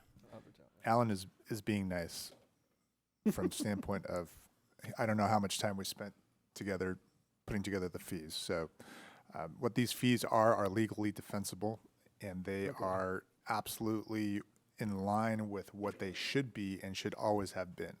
Now, if you want to talk about true cost recovery, true cost recovery is a time and materials basis. Right, exactly. That is the only true cost recovery you're going to have. These fees are based upon expert opinion about how long, on average, certain types of services will take based upon the expertise needed, the type of house it is or type of facility that it is, and that's how you come up with the permit fee.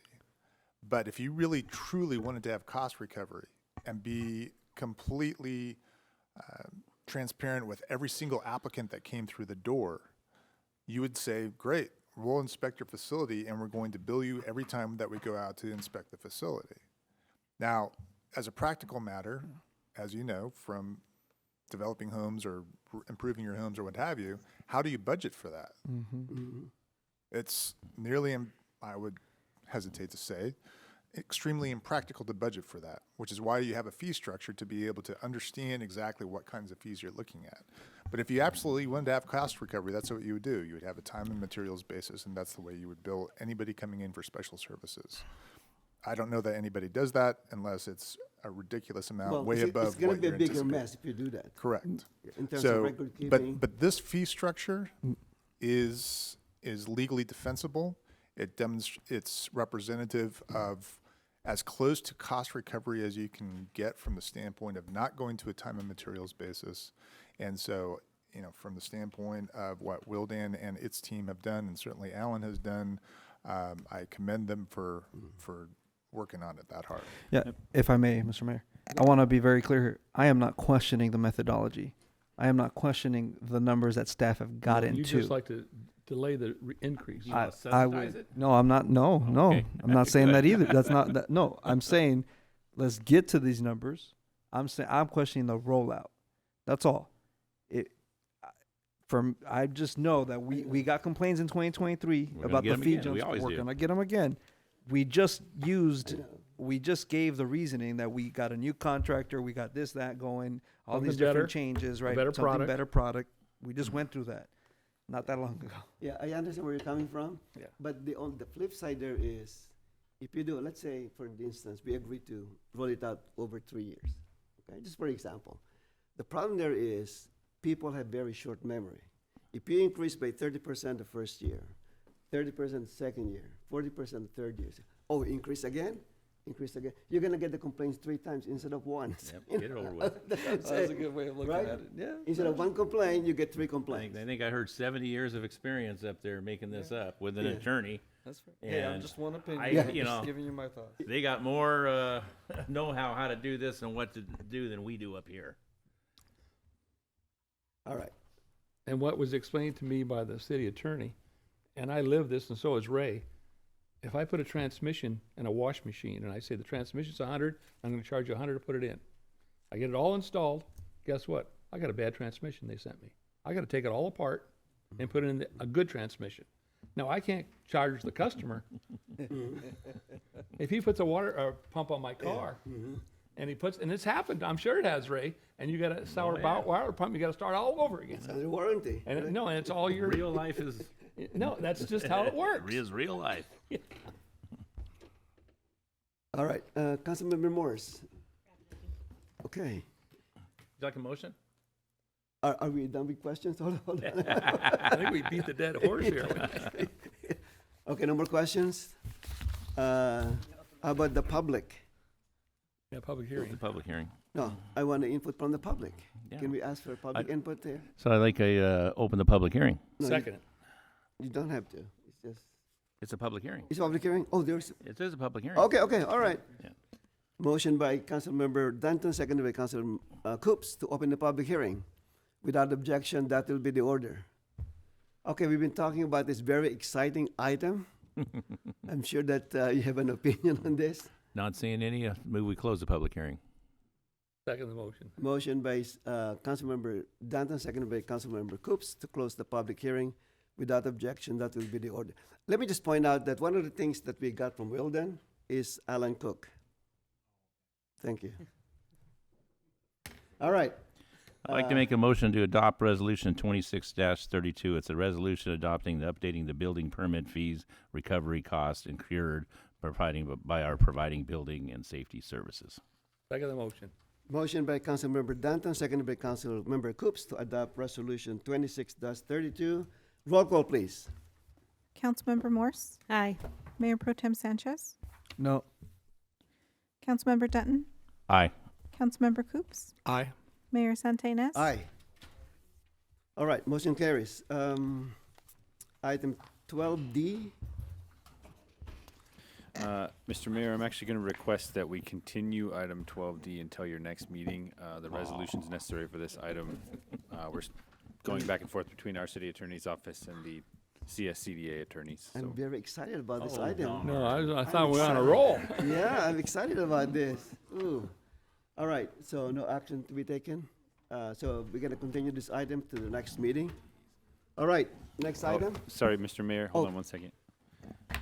Mr. Mayor, I'm sorry. For 12D, I believe this would need to be continued to a date certain. Okay. Which is what August date? 24th? August 24th is the next meeting date. Mr. Mayor, I make a motion to continue item 12D to August 24th. That's awesome. Second. All right. Motion by Mayor Pro Tem Sanchez, seconded by Councilmember Danton, to continue item 12D to August 24th meeting. Without objection, that will be the order. Finally, you and Victor agree on something. Ooh. All right, item 14A. Mr. Smooth. In just a moment, Oh, That's because Dan is out on 14A because I got a property conflict, again? so I'll go in the other room. Oh, It's a consent calendar. This is consent, no, it's considered. no, that's the Arts Consideration. District. Arts District. Does yeah. anyone need to take a break at this point? Yeah. Sure. Break? Wendy says sure. You'd like a break? Yeah, we'll take a 5-minute break.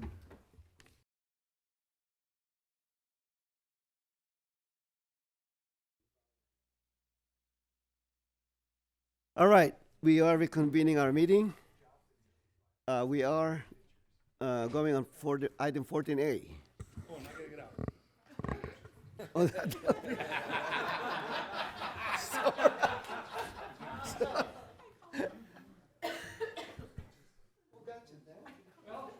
Well, then you recessed, and that was, Okay, so we have the record that Councilmember Coops is recused. All right, okay, moving along. Item 14A. Thank you, Mr. Mayor. I'm going to go ahead and hand this off to Beth. She's going to introduce her team. All right, Beth. Good evening again, Mr. Mayor, members of the City Council. As you know, over the past several years, we've been discussing the possibility of establishing an arts district.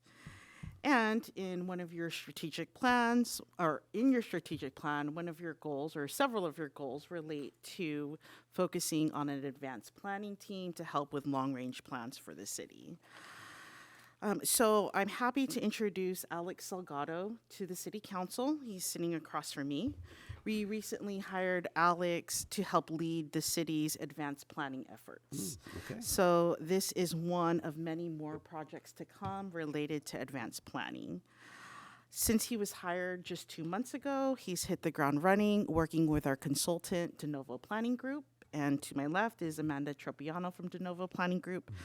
Together, they help put together some conceptual regulations related to the Arts District for the council to provide feedback on tonight.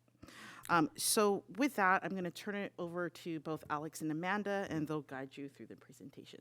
All right, go ahead, Alex. Amanda? Mr. Mayor and members of the City Council, good afternoon. My name is Alex Salgado, and I am happy to introduce myself as the new advanced planner for the City of Bellflower. Over the previous 2 months, I've been working on gaining an understanding of the multiple projects that fall into the advanced planning field, and can say with confidence that I'm excited for the future and proud to be involved with these discussions. During this time, I've been working with De Novo on advancing the conceptual arts district overlay zone, and have complete confidence in their expertise and knowledge in developing this overlay zone. The conceptual arts district overlay zone will run along Clark Avenue from Alondra Boulevard to Flower Street, incorporating Sims Park and all properties facing Clark Avenue. The overlay zone approach would advance the city's larger goals of drawing private investment back into the corridor, adding housing choices, and making arts and culture a visible part of everyday life. The conceptual ADAS is a voluntary set of zoning rules layered on top of the corridor's existing base zoning that relies on property owners opting into the overlay zone regulations. For those who decide to opt out, they would have to continue to adhere to the base zoning regulations of their parcel. By opting into the overlay zone, an additional set of rules and regulations that ease the barriers and options of redevelopment. It is now that I would like to introduce Amanda Tropiano from De Novo Planning Group. Good evening, Mr. Mayor and council members. Thank you so much for having us here.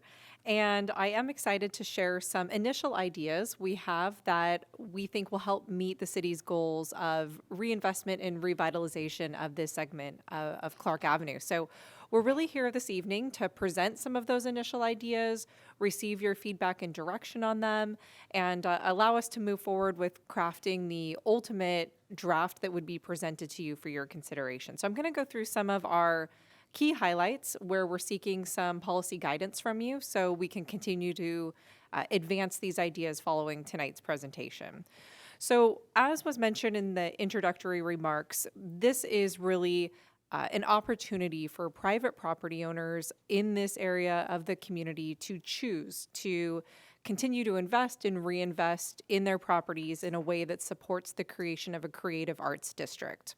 So to that end, a lot of the ideas you're going to hear presented tonight are intended to stimulate energy, excitement, and interest from property owners by creating additional opportunities for them to advance these priorities.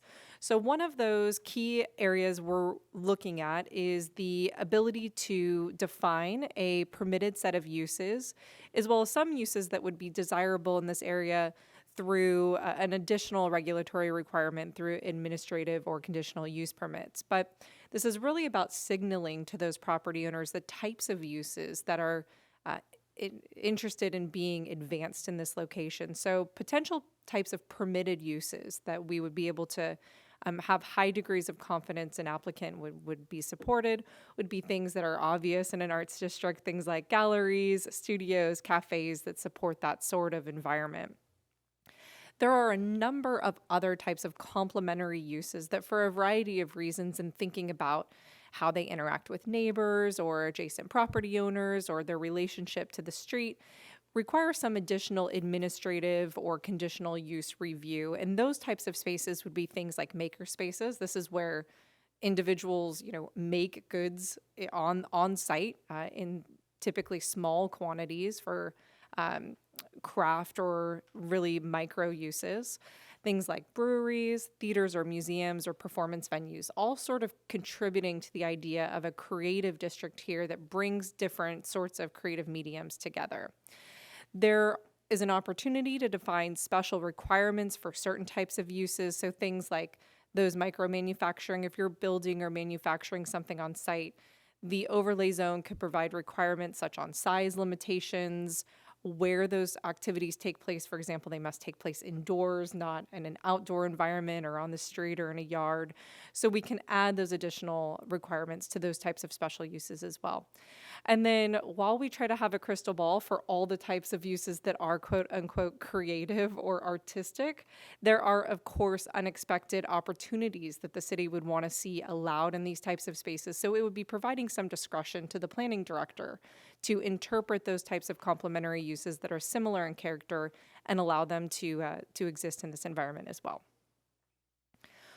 One of the key features that we're looking at in this location, especially given the existing uses in the area, is the ability for a creative property owner, a resident to live and work on site in something called a live-work unit, where basically the ground floor space is that sort of creative public-facing use, and that owner-operator lives on the property in an upper floor facility. They are developed elsewhere in the region and in the area. This is really thinking about how you activate that ground floor space, allow, again, the owner-operator of the creative business to live on site. They would not be leased separately or have an out-of-town employer. It would be for someone that is, for example, developing pottery, and they have a small pottery studio on the ground floor, and they're selling their pottery spaces. They may live on the upper floor of the unit. These have special types of development standards because it's a really unique type of use. So typical standards that would be included would be dedicating a certain percentage of the overall unit size to the workspace versus the living space. Again, requiring that the occupancy be obtained by the operator of the commercial space. So it's the same person living and working on the site. There could be minimum unit sizes, so you're still guaranteed to produce livable residential products. And then the types of uses that would be undesirable in the area would continue to be prohibited in this type of space. So those types of permitted uses that you'd want to see here, those could be part of a live-work unit, but the types of uses you don't want to see, they wouldn't suddenly be allowed in a live-work unit. We are also looking for opportunities to really activate the streets. So as people want to experience this space, they're probably going to want to park once, be able to walk from space to space, have an enjoyable experience along the street front. So that includes really making sure that that ground floor feels safe and secure, is interesting, and that's where that business community is located. To that end, you can just imagine the types of requirements that would be included would promote transparency or visibility into the space. As a pedestrian myself, I certainly don't like to walk down a street where every wall is stucco or brick and you can't see into the space. We're really creating that synergy and dynamic between that streetscape experience and then the uses that are occurring within those creative spaces. And then we'd be looking at really creating an opportunity that feels safe and secure, that is inviting to the pedestrians, so the types of facades and facilities that would support that type of use. There'd also be specialized development standards regarding building sizes and setbacks. So this is really where the city has the largest opportunity to create some customized standards different from those base zoning districts and provide those opportunities for property owners to take advantage of these alternatives in exchange for developing these types of creative uses that you'd like to see. So we'd be able to regulate building height either through the number of stories or a standard such as 3 stories or 40 feet tall, whichever one is lower, keeping with the character of that surrounding neighborhood, allowing for no minimum lot size. So along Clark, there are lots of different shapes and sizes. One of the biggest barriers to redevelopment in corridor environments is requiring a minimum lot size. You'd have to think about 2 individual property owners coming together to combine a property for development of some type of use. Typically, a property owner wants to develop their own individual property. Lot consolidation is wonderful. We can certainly look at opportunities for that, but allowing for no minimum lot size allows any individual property owner to opt in to this experience. 100% lot coverage. This means, the entire space is able to be occupied by the building, and there would be a build-to line, really encouraging buildings to be built along the street front. So we wouldn't be allowing things like, parking on the frontage of Clark or large setbacks that really disturb that pedestrian environment. We'd actually be saying, please come to the street, provide an environment that feels safe and friendly for people to walk along and experience this space. And there are lots of different facilities that can encourage that: awnings, canopies, planters, parklets, sidewalk dining, you name it. There are different opportunities that individual owners could propose to support their business. Parking is also another major challenge to the development and redevelopment of corridor properties. So Bellflower's already got a great history of thinking creatively about how to incentivize development, especially through overlay zones. One of, again, a lever that the city has available is to customize those parking standards, which really provides a huge financial relief for property owners looking to redevelop their property. So some ideas that might be explored as part of this would, one, be allowing the exchange of an existing business into a creative use, one of your permitted uses. No additional parking could be required as part of that. So if you want to take one of your vacant uses or an existing use that is not currently operating to the property owner's satisfaction, if they'd like to transition it to a creative use, we wouldn't necessarily have to require additional parking for that. There also could just be a standardized, very easy to understand parking requirement for the commercial spaces as well as for the residential uses through the live-work units. For example, 2 units per space, 2 spaces per unit, which is pretty typical for a live-work unit. Mixed-use projects, so projects that are taking both residential and non-residential uses together, may have an opportunity to reduce the overall parking, understanding that people use the space in different ways, so they may be driving out during the day, may be parking there overnight. There may be users that use those spaces at varying times. And there may be an opportunity to look for off-site spaces that would meet those parking standards, so long as they were in proximity to those existing uses. And ultimately, there are some supporting potential development incentives that your city could explore to help incentivize or encourage the redevelopment of these properties. They could include streamlined or administrative reviews for certain sizes of projects, reducing the need for public hearings, public review, advancing the schedule, and reducing cost. There are opportunities to really take some of your legal non-conforming uses and provide some opportunities to bring them up to standards and find relief by encouraging the development of these creative uses. And then going through that forward planning process by paving the way through a general plan amendment, correct zoning and standards that really provide confidence to the property owners.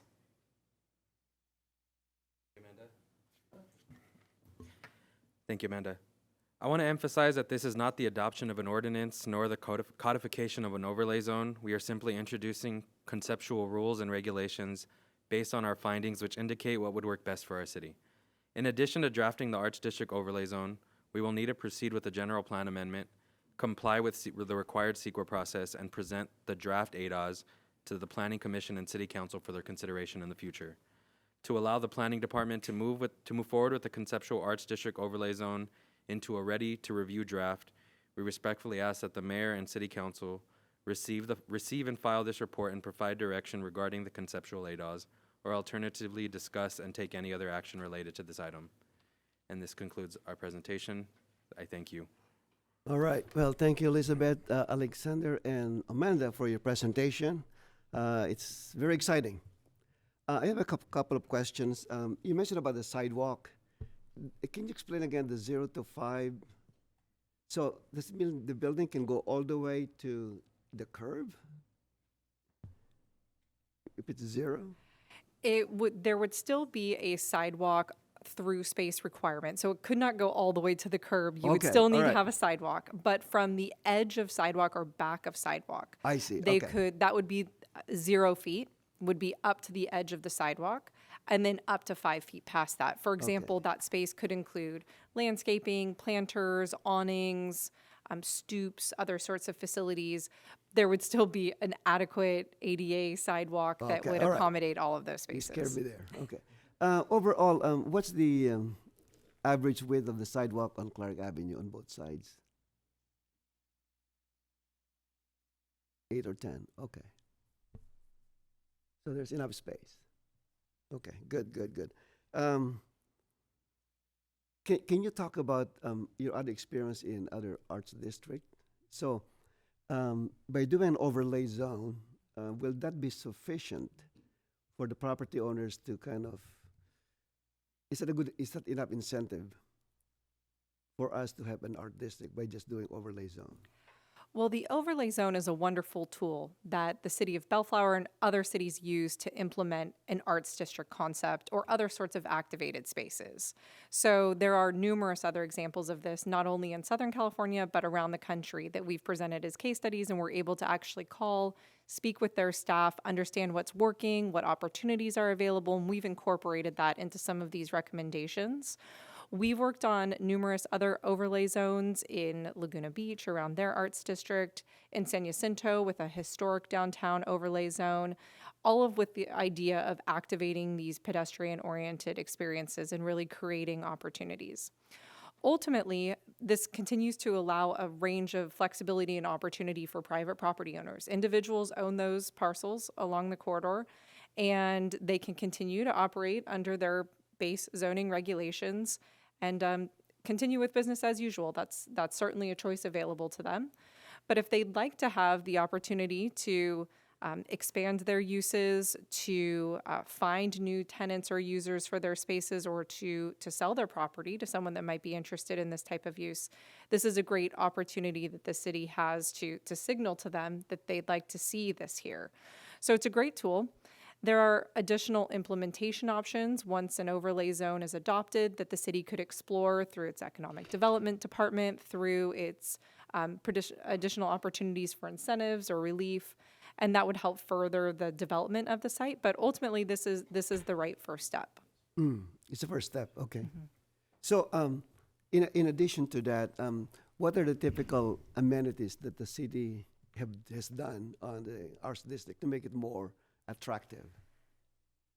There are a range of things. So starting with the uses and the development standards, sort of paving the way for property owners to have some relief of the things that cost a lot of money, like parking. That's very promising.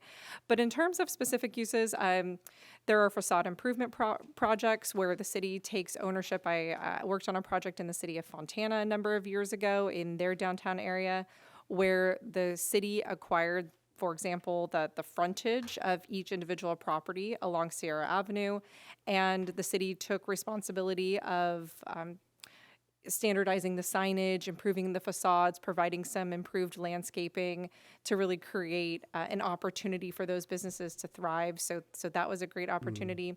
The city itself can also improve the public experience through the right-of-way by looking at opportunities to add additional pedestrian amenities, landscaping, trash receptacles, benches, certain types of facade improvements. So there are things that the city can do within its own ownership, area.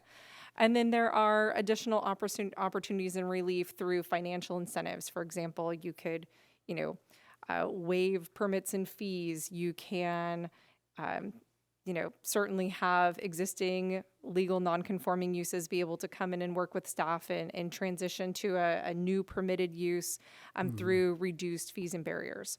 So there are additional implementation opportunities available for the city that could further encourage the reinvestment of this space. Okay, very good. Any question of Amanda, Alexander, or Elizabeth? Mayor Pro Tem Sanchez. Thank you, Mr. Mayor. First off, thank you for the presentation. I'd like to just provide some feedback in a couple of areas. I think if we can go back to the CUP requirements, possible CUP requirements on certain items. I'd like to, on this one right here specifically, on the, I'd like to recommend that we, on the breweries or the marketplaces or the, well, at least the breweries, the alcohol component, could be an administrative process. I think we already kind of do that in our downtown, if I'm not mistaken. Ms. Oba, is that correct? Currently in our downtown for restaurants that have on-site alcohol, it's an AUP, so it's administrative. AUP, yeah. So I would recommend that we follow that. If it has other components to it. So if it's a studio or a gallery, they want to serve wine, things of that nature, why have to go through a whole CUP process when they can do an AUP? That's my only recommendation. Everything else spot on. I guess since I have you, Amanda, and you have the expertise here, what in your opinion would take this from conception? What do we as a city have to do besides the overlay zone, obviously? What's the next step for us to take this from a conception to reality? I'll jump in real quick. Okay. I think one of the biggest things is actually moving forward is having everybody on a similar ground of what and where this is going to be. I think with the Arts District, there's a lot of moving parts, and it needs to have full buy-in in order for us to be able to really present an overlay zone. The fact that it relies on a buy-in from the property owners and has to have them want to be a part of it is our biggest hurdle. If we could get the property owners to have some reason to want to sign up to this, and we have city pushing the amenities, pushing the murals, pushing the whatever it takes to create a design of an arts district from the top down, would help it thrive in general. But in order for any arts district to thrive, it needs to be a place for people to want to be at. And like previous concerns that we have is we need We need businesses that want to be involved in the district and want to work with each other to have people drive into the city, park there, and walk around, not just park to the one business they want to go to and leave. I think with any arts district to thrive, it thrives in having usage and people that want to be there. Yeah. Okay. Mayor Pro Tem. Yes. And if I can add to that, we have been having some conversation in-house with De Novo about potentially doing additional outreach with some of those property owners to gauge their interest in it as well. Because like Alex said, in order to make this successful, the property owners need to also invest in it. And so part of what we were discussing as potential next steps is to engage the property owners by doing outreach to the individual owners along Clark.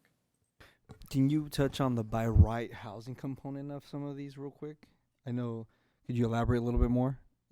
Assuming they opted in, what is the allowable height again? For the live work units specifically, Amanda, did you like it? Right now, our 40 feet? concept would be that within all of the Arts District overlay zone, the proposed height limit would be 40 feet or 3 stories, whichever is lower. That's regardless of the type of use, including live work. Practically speaking, there are not a lot of 40-foot tall maker spaces, right? Sure. So if you were just purely a commercial use, you probably are not exceeding that height or story limit. But you might have a tall ceiling brewery, right? I mean, they can, I don't think it'd be 40 feet, but you get what I'm saying? I get what you're saying. So typically, and then live work units, they typically look something like this. They're 3 stories. This is a pretty standard product. The ground floor is the commercial component, and then the living space is divided upon 2 living units above it, which would be 3 stories or 40 feet, whichever is lower. My only concern with limiting it to lived, having to live in it, is similar to the City Ventures project on our Londra. I mean, originally, I think that's how that was developed, and we saw vacancies there for forever. Yeah. So I would consider a little bit more flexibility there. Maybe director's discretion or city manager's discretion, or I don't know. I think practically what we're going to find in this particular area, just by nature of the layout of the parcels along Clark and the existing structures in that area, keeping in mind, part of the intent here is to take some of the existing non-conforming properties along Clark and allow them to be redeveloped in a way that makes those existing structures useful and viable for future uses, as opposed to sitting there making no changes at all. Absolutely. So what we're going to find practically in some of these instances is you maybe it's vertical live work, maybe it's not. Maybe you wind up with some sort of horizontal live work that still allows for that street frontage to show the commercial, but allows for those existing residential units to be legalized in some capacity and brought up to a higher standard all at the same time. So there's an incentive for the property owner to do something. There's also a benefit to the community and the improvement of those existing parcels where that property owner might be kind of stuck currently. Now, I mean, to your question about by right, there's also, potentially some state laws that require us to allow certain things. I mean, I wouldn't know specifically in this particular instance, but there might be things like that where you might still have things that have to be allowed, and might change those height requirements, might not. But the idea here is by allowing for some sort of live work, you're trying to take those existing uses and make them viable in the future. Yeah, I hear you. I would take it a step further, but that's just me. All right. All right, you're good. I'm good. Thank you. All right, Councilmember Morse? Councilmember Dundon? Good presentation, thank you. That's all I have. Okay. Can you bring back again the permitted uses? I just thought about something about, how about someone teaching art classes? Would that be? Yeah, I think any arts teaching classes are very much within the realm of what would be allowed. In order for us to go forward with this, our next steps would be providing a draft version of the ADOS that'll have a long list of permitted usage per site, per use, whatever, whether it requires AUP, CUP, and have a better picture of all of these permitted uses that we've researched from other arts districts, and again, additionally with what the property owners, if we go out and continue the survey, what the property owners currently would like, and we would try and mold it together where it'd keep with what they would like, but also be able to fold it into an arts space, an arts district, essentially. Yeah, because I know if you're familiar with that, there's already an art class Yeah. being conducted by IAMS. Yeah. Yeah, that's Institute of Arts, Music, and Science right there Yeah. on Clark. So again, keeping anything, with it being an arts district overlay, like anything that falls into the arts world could easily be permitted, used again. And if it's not by right written in the code, we have the director approval that'll allow us to squeeze it in, push it in, move forward. Same thing with the music store? Yeah. Okay, all right. So, I want to hear from the public. Any comments from the public? Come on, this very exciting subject matter. Hello again. All right, I Cheryl. really am looking forward to this. It's a place in Bellflower I can see myself really being drawn to. I'm love creativity. I paint and do crafts and decorate and all the other things that would be there.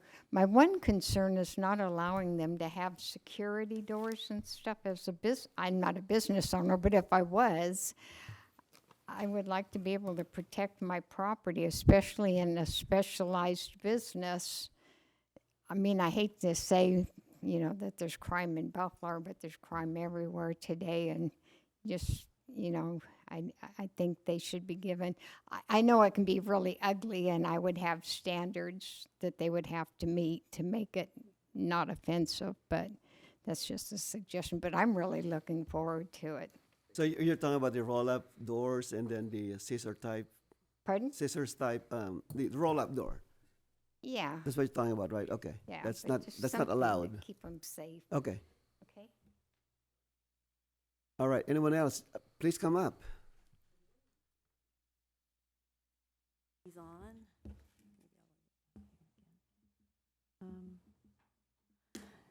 Well, I graduated with a Cal State University of Long Beach art school. So yeah, I'm your grungy art student. So my thing is, I'm looking at what you're trying to submit. I've seen Clark Avenue, and from Alondra, I'm sure you guys have walked the entire thing, right? What do you think? I mean, do you think that's somewhere that it's sparkly interesting? Or I just want your input, like from 1 to 10. I mean, currently I don't know what I could rate it because I think the potential is there. Okay. I think as the current stand of where Clark runs, it's a lot of vacancies and a lot of development that needs to happen. And by introducing this arts district, it really pushes the property owners to, they're gonna either buy in or not. And if they wanna buy in and ride this wave, if we push forward and create a district that people wanna be at, we're gonna have more property owners wanna buy in and be a part of it. And in order for change to happen, it's gonna happen in those small incremental steps, property by property buying in and seeing new development and bringing life to the neighborhood. I think my issue and then my question is maybe I'm not a business owner in that area, but that's going to require a lot of funds, in my opinion. I've already, if you were to start this off in Clark Avenue, it's going to require more work, is what I see it.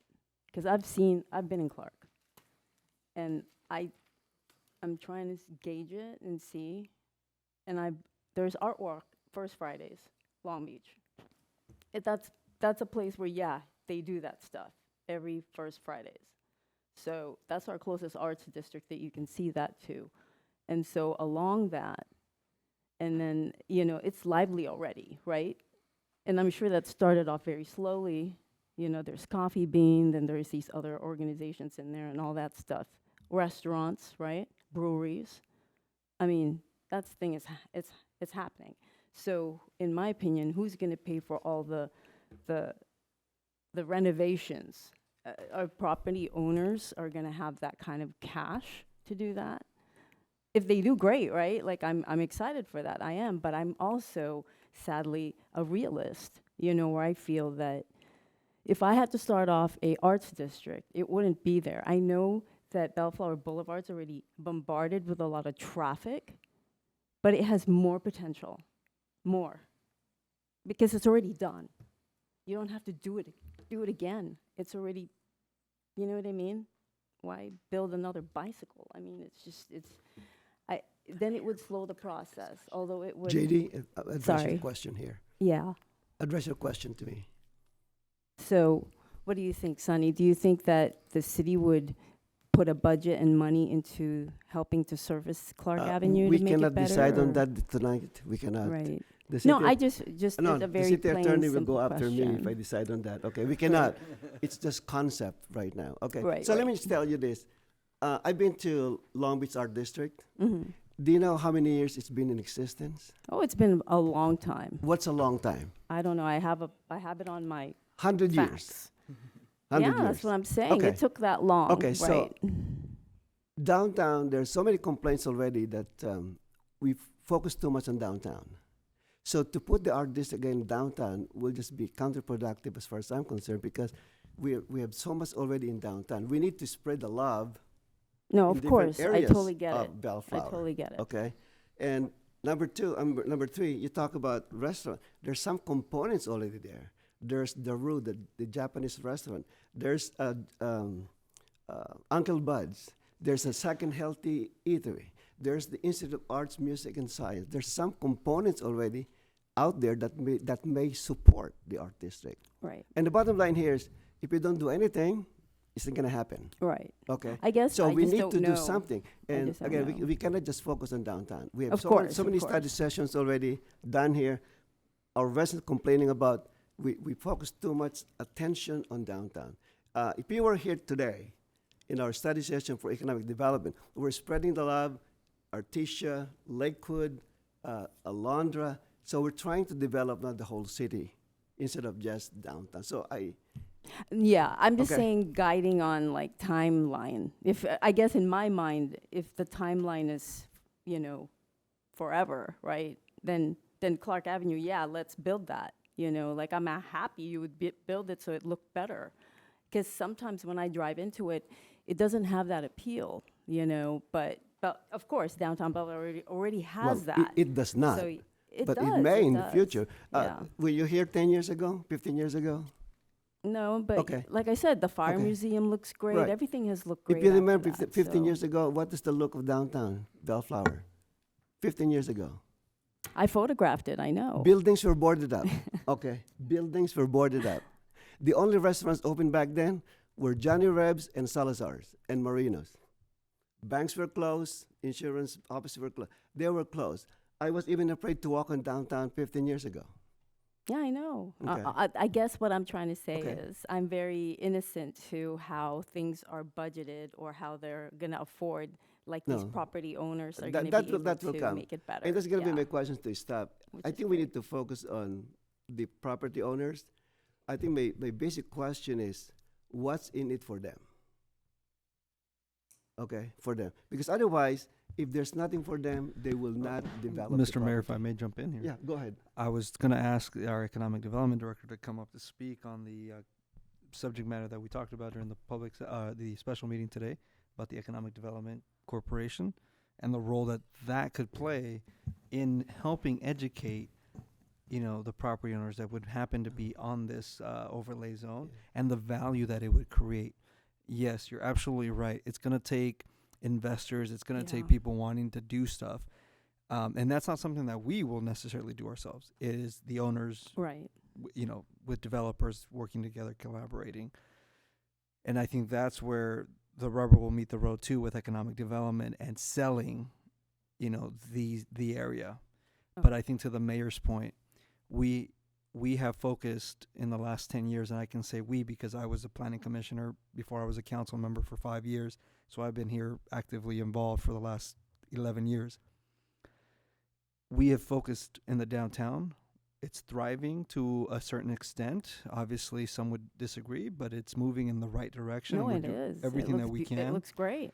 And it is now time, though, for us to provide resources and tools, which that's what an overlay zone is. It's a tool for that area to find ways and avenues to develop itself. It's not going to be an overnight thing. Yeah, I figured it won't. And so, but but these are the foundations. Right. Yeah. Yeah. Oh, that'd be great. I mean, if it could look great in 20 years from now, it doesn't matter, as long as it's going somewhere, Yes. is what I feel that's going to be the positive part of this. So, yeah. And I do believe in an arts district, and I did have a lot of plenty of ideas. I mean, traveled enough to know what arts districts are, and they're very fun. So, yeah, it does bring people together and the community, so, and it makes art thrive. So, yeah. All right. Thank Thank you. you. Very good. I just want to be careful about that because I don't know how far we can go with this. I got to the line. Yeah, and I pulled exactly. back. Yeah. All right.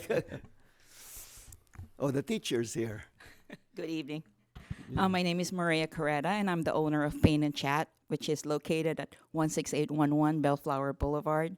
We are located next to the mailbox, which has been there for 20-some years. Then on the corner of Flower and Bellflower, there was Post Trace, which is now closed. Across the street is Chase Bank, and to our right is the bookstore of Child Evangelism Fellowship. So my background is not art, but I really enjoy giving opportunities for people with talent. So my friend and I, she's the artist and I'm the logistics person. We opened Paint and Chat back in 2019. We closed for a year for COVID. When we reopened, in addition to acrylic painting, which is paint and sip basically, we now offer ceramic painting. Another thing that I like to do is to travel. So whenever I travel, I always go to ceramic painting places. And I've recently been one to Erie, Pennsylvania. And in addition to ceramic painting, they also provided opportunities for mosaic. So I made a mosaic just for experience, and it was it was a nice experience. So, and I've also been to Lago Pottery, which is in Long Beach. The owner opened that business maybe 2 years ago, and I was the first member to sign up. And so that's where I learned wheel potter, making a ceramic on the wheel. So I took a 6-week class there, just trying to see where our direction as a business will go. So we're now currently at a location of 1,400 square feet. So in the front, that's where we open 4 days a week, Wednesday, Thursday, Friday, Saturday.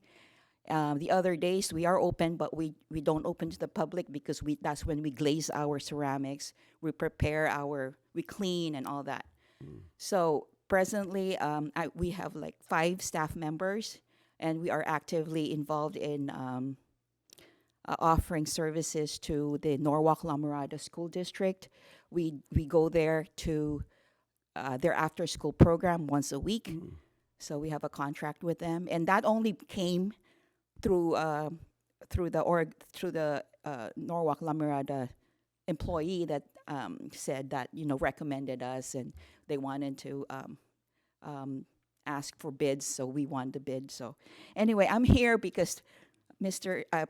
Mayor asked me to come and just to share with you what our business is like. What we've done before too was for the community was we've offered free acrylic painting sessions at Bellflower Library. We've gone to multiple Bellflower nursing homes offering them free acrylic painting, and the only thing is we can only offer one class because they don't have a budget.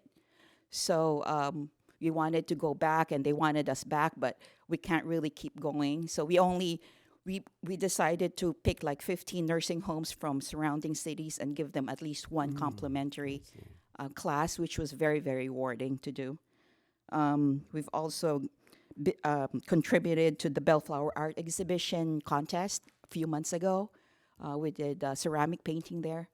So these were just opportunities that opened up in the community for us.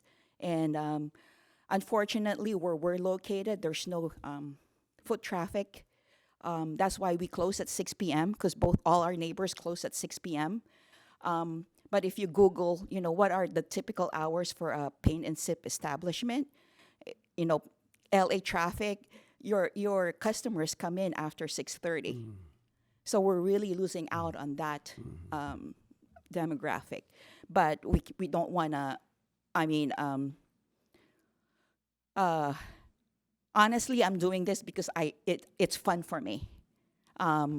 So if I don't feel like it's worth it for us to open until 8, because there's nobody coming in, then we won't open until 8. We'll just close at 6, and we'll just concentrate on the schools, on the whatever we like to do. But if this art district does come into fruition, it is exciting. I would love to be one of the new tenants there. And right now we're open only 20 hours a week, but I am open to doubling that opening time hours if the opportunity opens up. So I have a question for you. So would you consider setting a second studio within the arts district? Yeah, I it don't will want you to probab- leave downtown, okay? Oh. No. Yeah, because right now where we are, the 1,400 square foot place that we have is really effective because in the back is where we keep our, for the ceramic business, you have to order in bulk, minimum of $1,000 order to be shipped because it's very heavy. So when we order in bulk, and we need all that space to store that. So from your perspective, what would encourage you to open a second studio within the art district? See, typically paint and sip businesses like us have like either offer coffee or some beverage or snack, but I don't want to go into that business. I would like to be like, Postres was so ideal because they offered coffee. Their clientele were like our clientele too, but they closed. So something like that, somewhere where people can go buy. We always tell our customers, bring your snacks, whatever you want to, coffee and stuff, and you can paint. That's all. Okay. We're just in the painting business, so. Okay. All right, that's good to know. Thank you. Okay, thank you. All right. Anyone else? Coming up.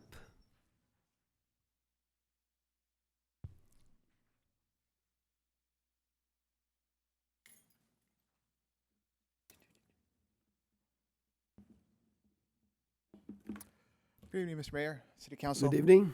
I really like the idea about having an art district in the city. The only thing is that are you guys going to have an ordinance with what type of artist comes into that particular district? Because there's a lot of like metal fabricators. I'm a metal fabricator, plastic and wood. And if I went and bring my shop in there, would it be an ordinance of till what time I could run, my welding machine or my grinder, or make noise, especially if I want to sell my art in front of the shop?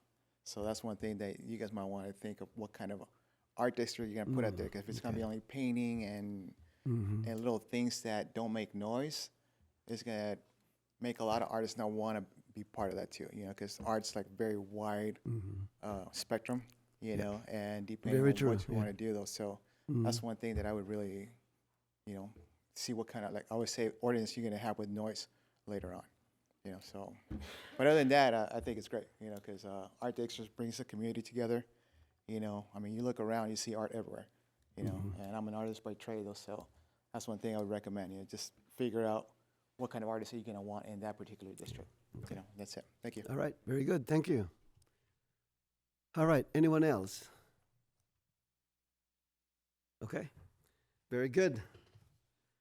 All right. City Manager, what do you expect from us from tonight? Tonight's discussion is just that, discussion. Yeah, It's okay. receive and file. So did you is all get we need. enough direction? I'll defer to staff and our consultants for that, if there's anything else that you all need. Okay, Alexander, enough direction?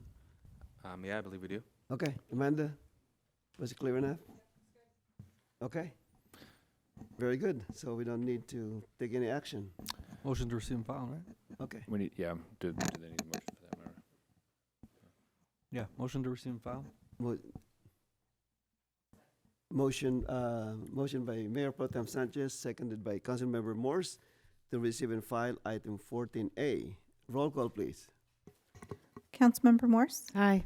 Mayor Pro Tem Sanchez? Aye. Councilmember Dutton? Aye. Mayor Santa Ynez? Aye. All right.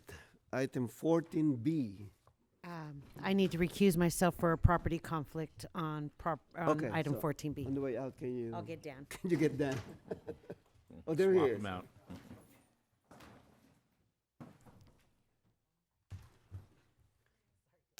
All right, Councilmember Morris is recused on 14B, and let the record 14 reflect. Oh, 14B. yeah, I'm on 14B too, yeah. Oh, you're recused too? Yeah. Okay. And Councilmember Coops has rejoined Due the to a meeting. property conflict. Property conflict, okay.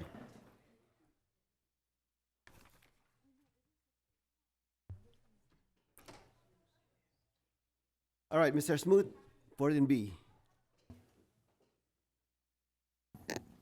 Thank you, Mr. Mayor. I'm going to hand this one off to Len.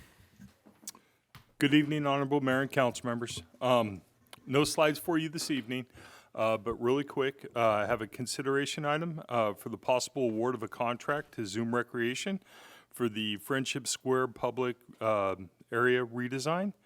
Before we go into this real quick, so we have allocated funds through the CDBG COVID funds in the amount of $407,000. So with that number in mind, we turned around and tried to design or come up with a redesign concept for the, is Councilmember Dutton conflicted too? Yeah. Yes. Oh, okay, I'm There's sorry. only 3 of us. Yeah, all right, there's only 3, okay. Only 3 cylinders. I just noticed, I'm like, oh, I didn't know if he was here or not, so.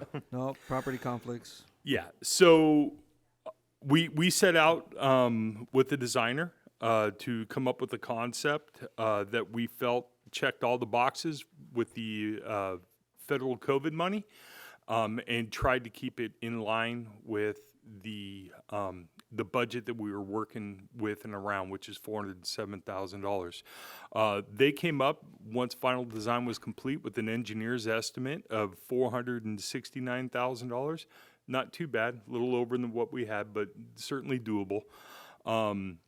So we set out, once we completed the design, we put it to RFP, sent that out. The first component of that was a mandatory meeting. It's required pre-bid meeting, so our consultant can go through the federal guidelines.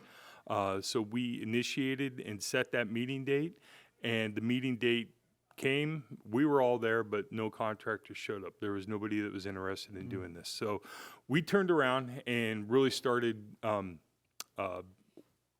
reaching out for contractors that can do it, tried to get them some interest, try to get somebody to bid. We rescheduled the meeting per the requirements. We had one contractor show up, which was Zoom Recreation. They eventually went through the project and submitted a bid to us. Unfortunately, their bid came in at $813,000 to do the work. So a little more than double than what we have allocated. So with that, we have a couple different options that we wanted to present tonight to the council to handle the $406,000 delta or what we're short.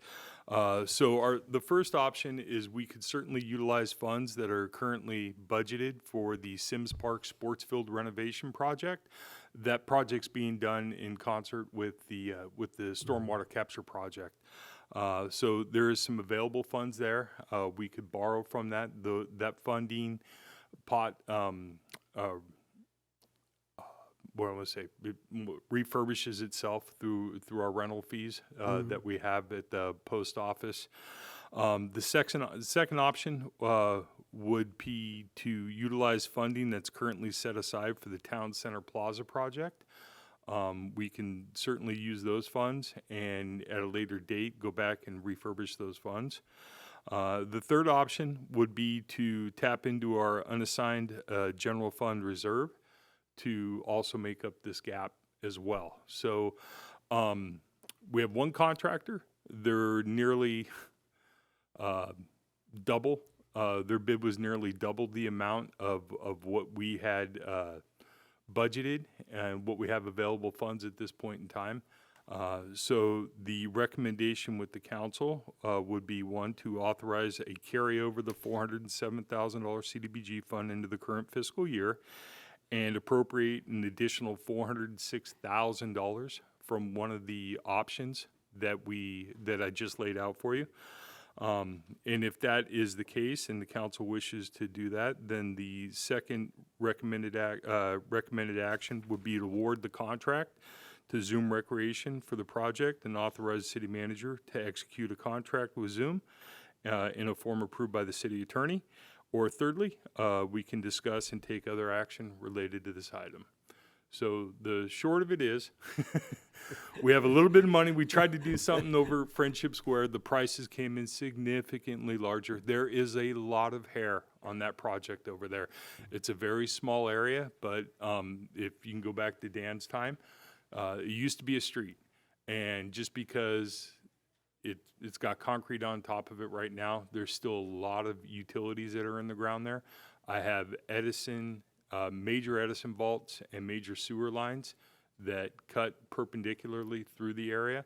I have Bellflower Somerset has 2 active water lines that run about 2-3 feet off of Ricci's and the dentist office. And there's a whole assortment of other utilities in there, phone, electrical. So there's a lot of detailed work, which is why this most likely pushed out to such a higher price, because they're literally going to, when they do the demolition of the existing concrete and the fountain and all that, they're not going to be able to come in with a, excavator and do it. They're going to have to do a lot of handwork to just get the old stuff out of there. So those are the options before you tonight and the recommendations, and I'm more than happy to discuss with you. All right, thank you so much, Mr. Goraki. It's going to be a tough decision as far as I'm concerned. So, point of clarification. At the bottom of page 2, you have the bid price of $813,000. Yes. And you have alternate bid of $840,000. Correct. Can you explain that? The ultimate, so the base bid is for essentially 4-inch thick concrete that we pour back. We did not know what the future use is going to be. The decorating of the Christmas tree, that usually requires a much larger lift. So the alt bid was for them to do 6-inch concrete and rebar in there, which makes any new concrete that we put in there more structurally sound for like scissor lifts or any kind of heavy equipment to have to get in there to decorate and cut and trim that tree. So how come you're not asking for that money? The additional money, because my understanding is we have $407,000 correct from CDBG, and you're asking for 406 correct additional, so that's only 813. Correct. So how will this additional 27,000? Well, I don't have to award it the alternate bid. This upcoming, I've been working with Kristen and PJ. We think we have a way for their contractor to decorate the tree entirely from Bellflower Boulevard.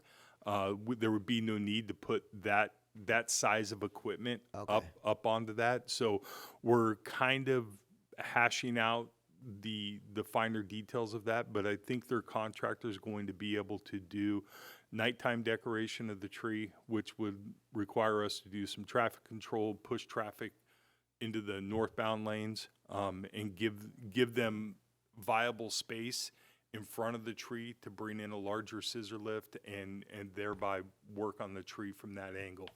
So I think that's going to work out. We've been talking about it quite a bit. She's been talking with their decorator. And if that's a viable option, then I never have to put large equipment like that, to the extent where I would have to do 6 inches in rebar on that concrete in there. So, but we did want to price it. Okay. We All right. Yeah, it was part of the bid package. It's an option. Okay. Yeah, correct. So I understand the engineer's estimate was 469. Correct. And the bid was 813. Do you think that the price is based on what you describe in terms of the electrical, the piping underneath? Do you think the 813 is more or less reasonable? It's kind of pricey, but It is pricey, but at the same time, because of the federal component related to the COVID funds, the contractors just really do not have a lot of interest in doing that. There's a tremendous amount of paperwork that they have to do on their end, reporting out for the for us to report to the federal government. I think that a lot of times just, scares a lot of, this is a smaller project. If this was a $10-15 million project, we would have had a lot of people bidding on it because those size outfits are used to doing federal projects. This was a very small project in the federal funding world. That's why we just didn't have a lot of takers on it. The one that we did have, they said they can do it, but obviously they want us to pay the price for it. So Okay. All right. Very good. Thank you. Any question? Yeah, sure. Thank you. Mayor Mr. Pro Tem Mayor. Sanchez. So first off, option one, you're basically saying you would take it from the Sims Park soccer field project. Let's just call it soccer fields. I don't know why you guys keep pushing away from that. But anyways, and you would replenish those funds in that pool in about 17 months. So you're saying that project won't be done for another 2 years, basically? First of all. Well, let's put it this way. If we did not take money out of that project at all right now, it's still not going to be done for another 1.5 to 2 years. Okay. Well, that's another conversation, but okay. So it will not be used this year.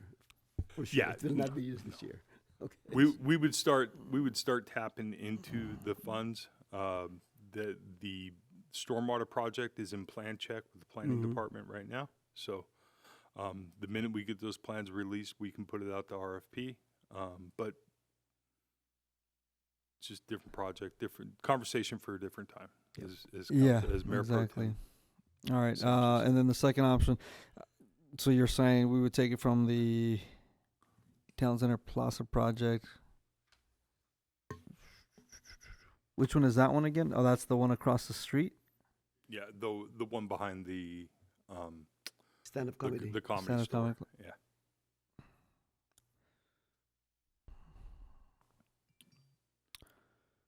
If I may, I can offer a third option for a fourth option for you guys. Sure. What is that? Let me blow out the fountain, turn it into a planter, and at some point in time, we come back with a more holistic redesign and rehabilitation of that area, and fund it properly through our CIP program. So I'll put that out there for you. I can mitigate what is out there right now, which is the big giant empty fountain. We've converted a couple existing fountains, and that's certainly very easy for me to do well within this pricing. The only issue with that is then we're letting go of that $407,000 in COVID funds. So, Which, by the way, that was the initial plan for this area before we started having this conversation about this project, which came about because we had other plans for this federal funding for areas on the other side of Bellflower Boulevard. The council decided to go this direction and redesign this project to do this, and now we're here with an increased price associated with that project. But the original plan back when we were going to do that was exactly what Len's saying, convert that area into a planter to at least make it functional and useful while we go out and design them. Okay, so if we were to take that option, will the 406,000 be sufficient to do the thing right? You would be, at that point, probably relinquishing that 406,000. Remember, the original source of this 406,000 was federal COVID Yeah, I know, money. I understand. No. What I'm getting at is, if we're willing to spend $406,000 of our money, regardless where it's coming from, and return the 407, right? Return the 407. So will the 406 be sufficient to do the thing right based on what we need? No. Instead of trying to rush. Probably not. So if we let the 407 go and just took 406,000 to do exactly what we wanted to do right now, without the strings attached. Because you said earlier, so many bureaucracy, reporting wise, things like that. I mean, the engineer's estimate's 469 to do this work. That their cost is based on projects that they're constantly bidding and working on, so they're fairly accurate with a lot of the available, what the costs are per yard of concrete. This isn't just concrete. It's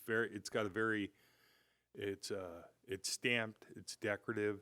There's a lot of texture to it. It's not just a simple pour in place and trowel it out and stuff. So I'm fairly supportive of a $469,000 engineer's estimate. You know, if I had to budget it with no strings attached money, I would probably throw a little more in there just for contingency, because we know we're gonna, once we start pulling all that up with everything that's underneath there, there's gonna be little things we have to fix here and there. But I'm certainly comfortable that we can kind of do a project in the same vein that we have designed right now for probably in the ballpark of $400,000 or $500,000. Mr. Mayor, keep in mind, some of the design elements of this project are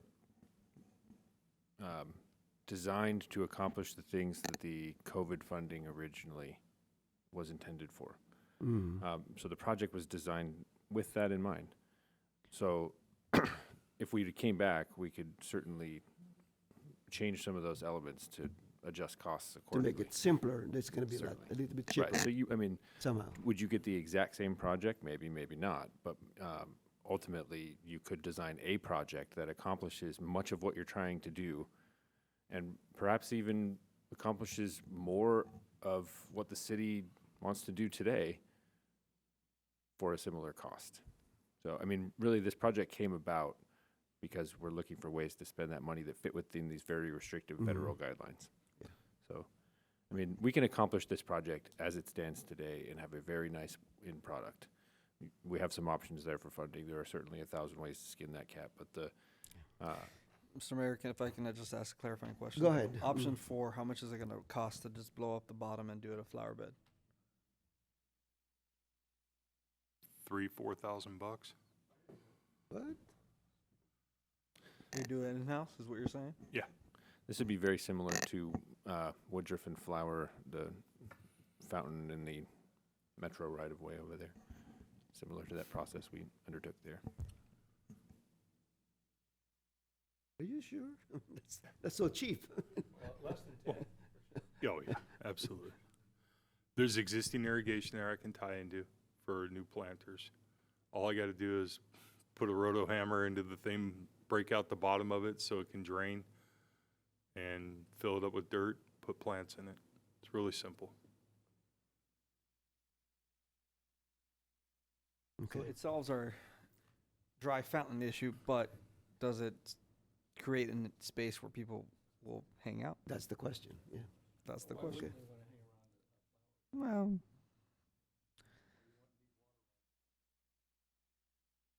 Where are we gonna get the money to rehab the pirate park? This has nothing to do with Pirate Park, though. Right, so if we did what we're, item 4, that would give us the chance to have more funds available to redo the pirate park when we do that.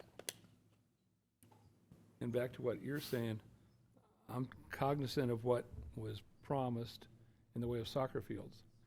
And when we sold the water company, that was the reasoning we gave, that by selling the water company, we were gonna have money to put in soccer fields. that and Measure M. Right, but, you know, and we haven't delivered on that. No. No, we're going into. So I would feel good about robbing that account. Yeah. That I'm puts not us messing with farther it. away, you know. But I think that to me, it works good. Len, go with number 4. I don't want to spend 400. It's nice to it's hard to walk away from $400,000. But at the same time, and if we had to put a couple $100,000 with it, okay, but it's not that. It's double what the amount that we were getting that we had to spend. And we're doing it under duress, and you seem to indicate that if you had more time, there might be a chance to get more bids, better bids. We may not pay as much if we wait. Did I get that right? Yeah, and to kind of compound matters more, the COVID money is on a deadline. Right. We gotta do I something would soon. have to get through I'd have to get through all $407,000 by September, by the middle of September. No, so that you're working under duress then. Yeah, this one's going to be, like I said, it's a tough one to begin with. Yeah, well, to me, the bottom line here is there's two options. Return the $407,000 or spend $406,000. Right, and that's a hard swallow. Right. It doubled our expenditure. Exactly. And what I'm afraid of, after gone through the swimming pool thing that you lost sleep over, Yes. when, Things may come you, up. you Lost a just lot of described sleep. something just as terrible Yeah. with jackhammers and pipes and water mains and utility.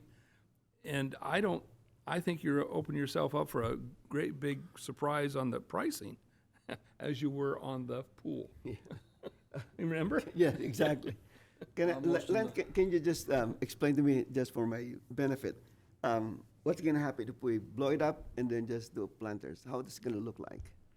It'll look exactly. The plants will stay the same. Yeah, the actual fountain structure, the framework, everything that you see there is a fountain right now. Okay. Will all stay there. The tile will all stay. I'll fill in the pit. I have to blow out the bottom of it so moisture will actually drain through it. I don't want to swamp there at some point. Okay. And just fill it up with dirt and run the irrigation in there and plant it. And Related question, can we get some funding eventually when we have time? Once we redesign it to our liking? Well, I would say this Can we way. get some funding for that? Our staff is rather creative sometimes, and we like to use external funding as much as you guys do. So Okay. certainly, if this is a priority project of the council, I can guarantee that we will. be No, the looking for priority funding project for is the this. soccer fields. I'll motion to approve option 4. It's gonna happen, don't worry about it, it's gonna happen. I'll make a motion to approve option 4, Mr. Mayor. Which is, Drill holes and put a planter. I'll second that. any amount? Less than I heard 10. 10,000. Yeah, less than 10. You're Less than talking 10. 4 or Not to 5. exceed 10,000? that's fine. Okay. All right, motion by Councilmember Pro Tem Sanchez, seconded by Councilmember Coops to adopt the the new option for up to $10,000. And Mr. Mayor, if I might add, in order to relinquish the COVID funding, Jim may need to return to you with an amendment to the program documentation for that purpose. We'll work through that and bring that back to you. Okay, so basically, the motion will include relinquishing, do we need to add that? Well, certainly you do it through a separate item coming to you, but if Okay, you give us okay. direction to move that.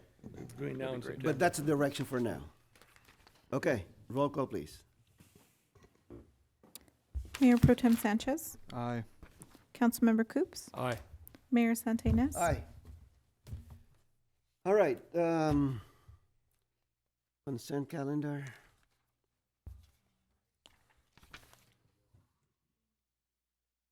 Yes, yes.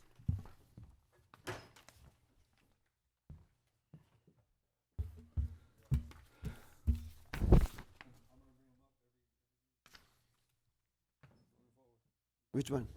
Soccer. Okay.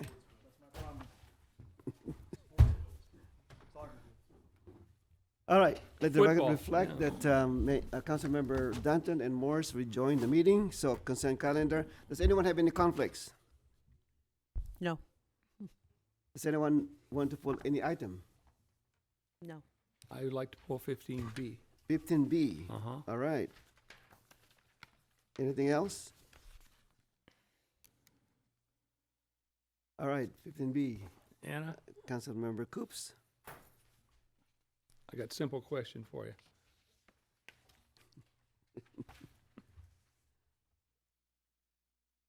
Looking at page 18 of the report you provided, and that's the one, Schedule B.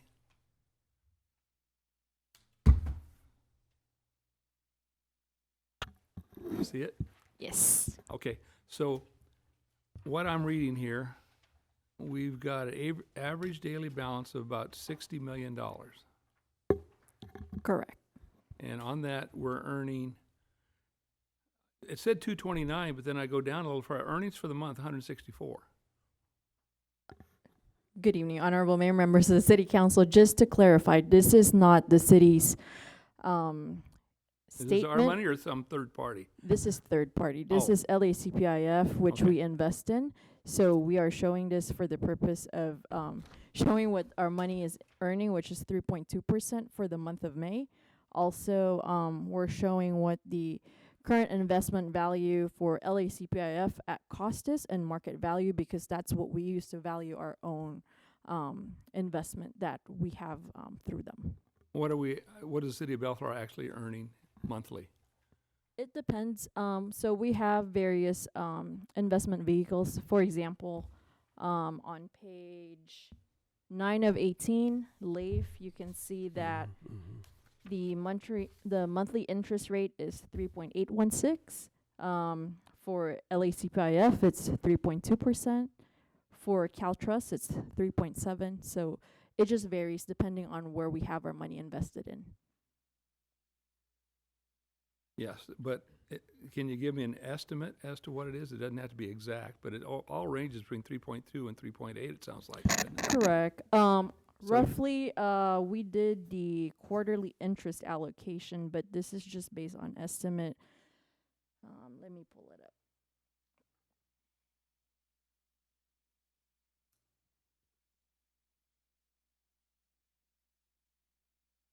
So for this last quarter of fiscal year 25-26, the estimated interest income is about $1.3 million from all our investments. Okay, that's what I like to hear.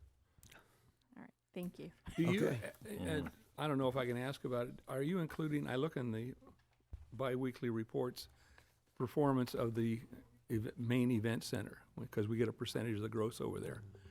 Do you have an ongoing total as to what we're earning there? Yes, I have that number available for you. Let me pull it up. You'd like to know, wouldn't you, Sonny? I think we have a report every year. Once a year? Once a year. Oh. What? We're not past 11 yet. Not yet, not yet. What's that, a helicopter on the roof? Oh. We have one more hour, right? Sounding good.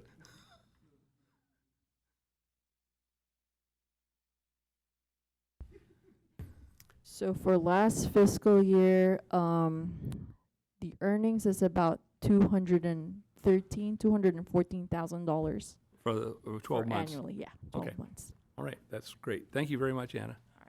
All right, thank you, Councilmember Coops. I gave you a couple softballs, so, you know. Yeah.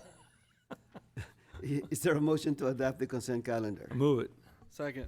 Motion by Councilmember Coops, seconded by Mayor Pro Tem Sanchez to approve the consent calendar.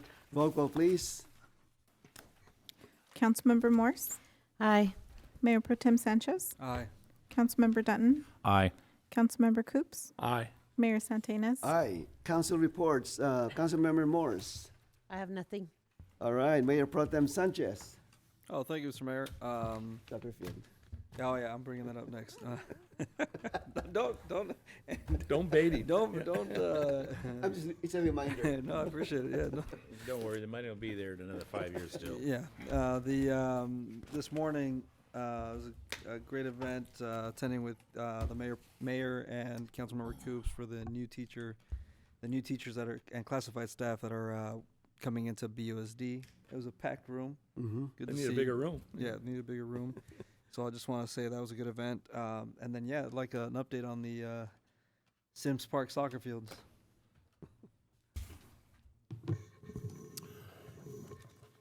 Yeah, Honorable Mayor and council members, so the Sims Park plans were submitted to planning last Friday. They'll go through their plan review. When they come back, they will be all put and packaged together for RFP, and we'll send that RFP out immediately. I think we're tracking for an RFP release sometime in the month of September.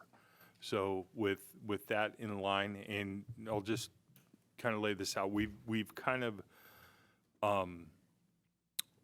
we're prioritizing the soccer field work to happen first as the first phase of the construction. So obviously they actually have to dig the fields up, then they have to bury everything. Once the chambers are built, then their priority is going to be to do all the new lights, get all the turf down, get all that work done, and then move outside of that area and do the rest of the stormwater project. So we're writing the RFP in that way. That'll be something that will be discussed heavily. We do mandatory pre-bid meetings where we walk all the contractors through all this stuff. I'm probably going to put it in the RFP package that, and especially as a charter city, we have this luxury. We don't necessarily always have to award to the lowest bidder, but a combination of factors. And I'm going to specifically request estimated timeframes when they can get that work completed. So when I bring that award to the city council, they may not be the lowest one, they may be the second or third lowest, but they also are leaving a guarantee that they can get it done 3-4 months faster than everybody else. We'll see how that works out, but that is the intent, at least is in terms of how we're going to do the framework for the RFP, so they can get good bids in and understand our top priority is to phase this work and get the sports fields done first as part of this project. Thank you, Director Gorecki. Yep. So it sounds like they've been submitted to planning Yes. in-house. Director Oba, is there a way we can expedite those plans, please? Thank you very much. All right. Thank you. That's it, All Mr. right, Mayor. thank you. Councilmember Dutton. I have nothing to share tonight. Okay, Councilmember Coops. You're on the hot seat all the time tonight. We talked about this. Fred's asked me, I've said to Fred, hey, we're going to get a new sound system. We're doing some rehab in this room. Yeah. Do you anticipate when we'll have the funding, or you'll have the time when that might occur? Well, we have the funding. Okay. We've awarded it off to a contractor. It's a design build. They're currently going through all of the design portions of this right now. With all the electronic equipment and all that, that's so far out of my arena that I'm used to being in. Sergio's working hand in hand with them on a daily basis to finalize all the equipment, the spec standards, the modifications that we're doing to the rooms here. So we're fairly close to being where we need to be. I just don't know exactly when he expects to have all that finalized at this point. The actual construction, how long will we be out of here while that work is done? How I don't think you'll be out of here at all. It's very minimal. Changing the lights, changing the speakers. There's going to be some work up here with some different screens and all that, but it's all stuff that they can do in the 2 weeks in between council meeting. Then they can put it on a pause for a couple days so we can hold our council meeting. I'm not anticipating that we would have to vacate this room. We're not doing construction to the extent that we would have to leave the Are we room. changing the carpet like we did in the rest of the area? No, Okay. this carpet's fairly new. Good. Yeah. Well, I would say select a time frame where there's 5 Mondays in a month. Oh, That yeah. gives you 1 extra week. Just a minute. Fred, any other questions I should ask? All right. I don't want to leave you hanging. Mr. So you Mayor, can- I'm going to piggyback off of Councilmember Coops' You had question. You had your turn. I know, but he brought Okay. up a good point. Are we going to upgrade to electronic monitors here? I believe so. Wonderful. Thank you. We'll take that as a yes. Just so it failed last time it was implemented. A while back. Oh, it failed. Remember the iPads that they Yeah, gave us? exactly. But Lee Mingle gave us all Yeah. iPads It when he was failed. interim. And we just said, That didn't "So go what are well." you giving that to us for?" We're going paperless. Anyway, all right, we need to get out of here. That actually happened. The summer is almost over, so I just want to give special thanks to Parks and Rec Department, Public Safety, Public Works for the great summer. We have a wonderful street fest, the pop-up events, the movie nights, the National Night Out, all wonderful events. So I cannot thank enough staff for doing a wonderful job this summer. So with that, we are adjourning the meeting to the next regular meeting of the Bellflower City Council at 5:30 p.m. on Monday, August 24, 2026. This meeting is now adjourned.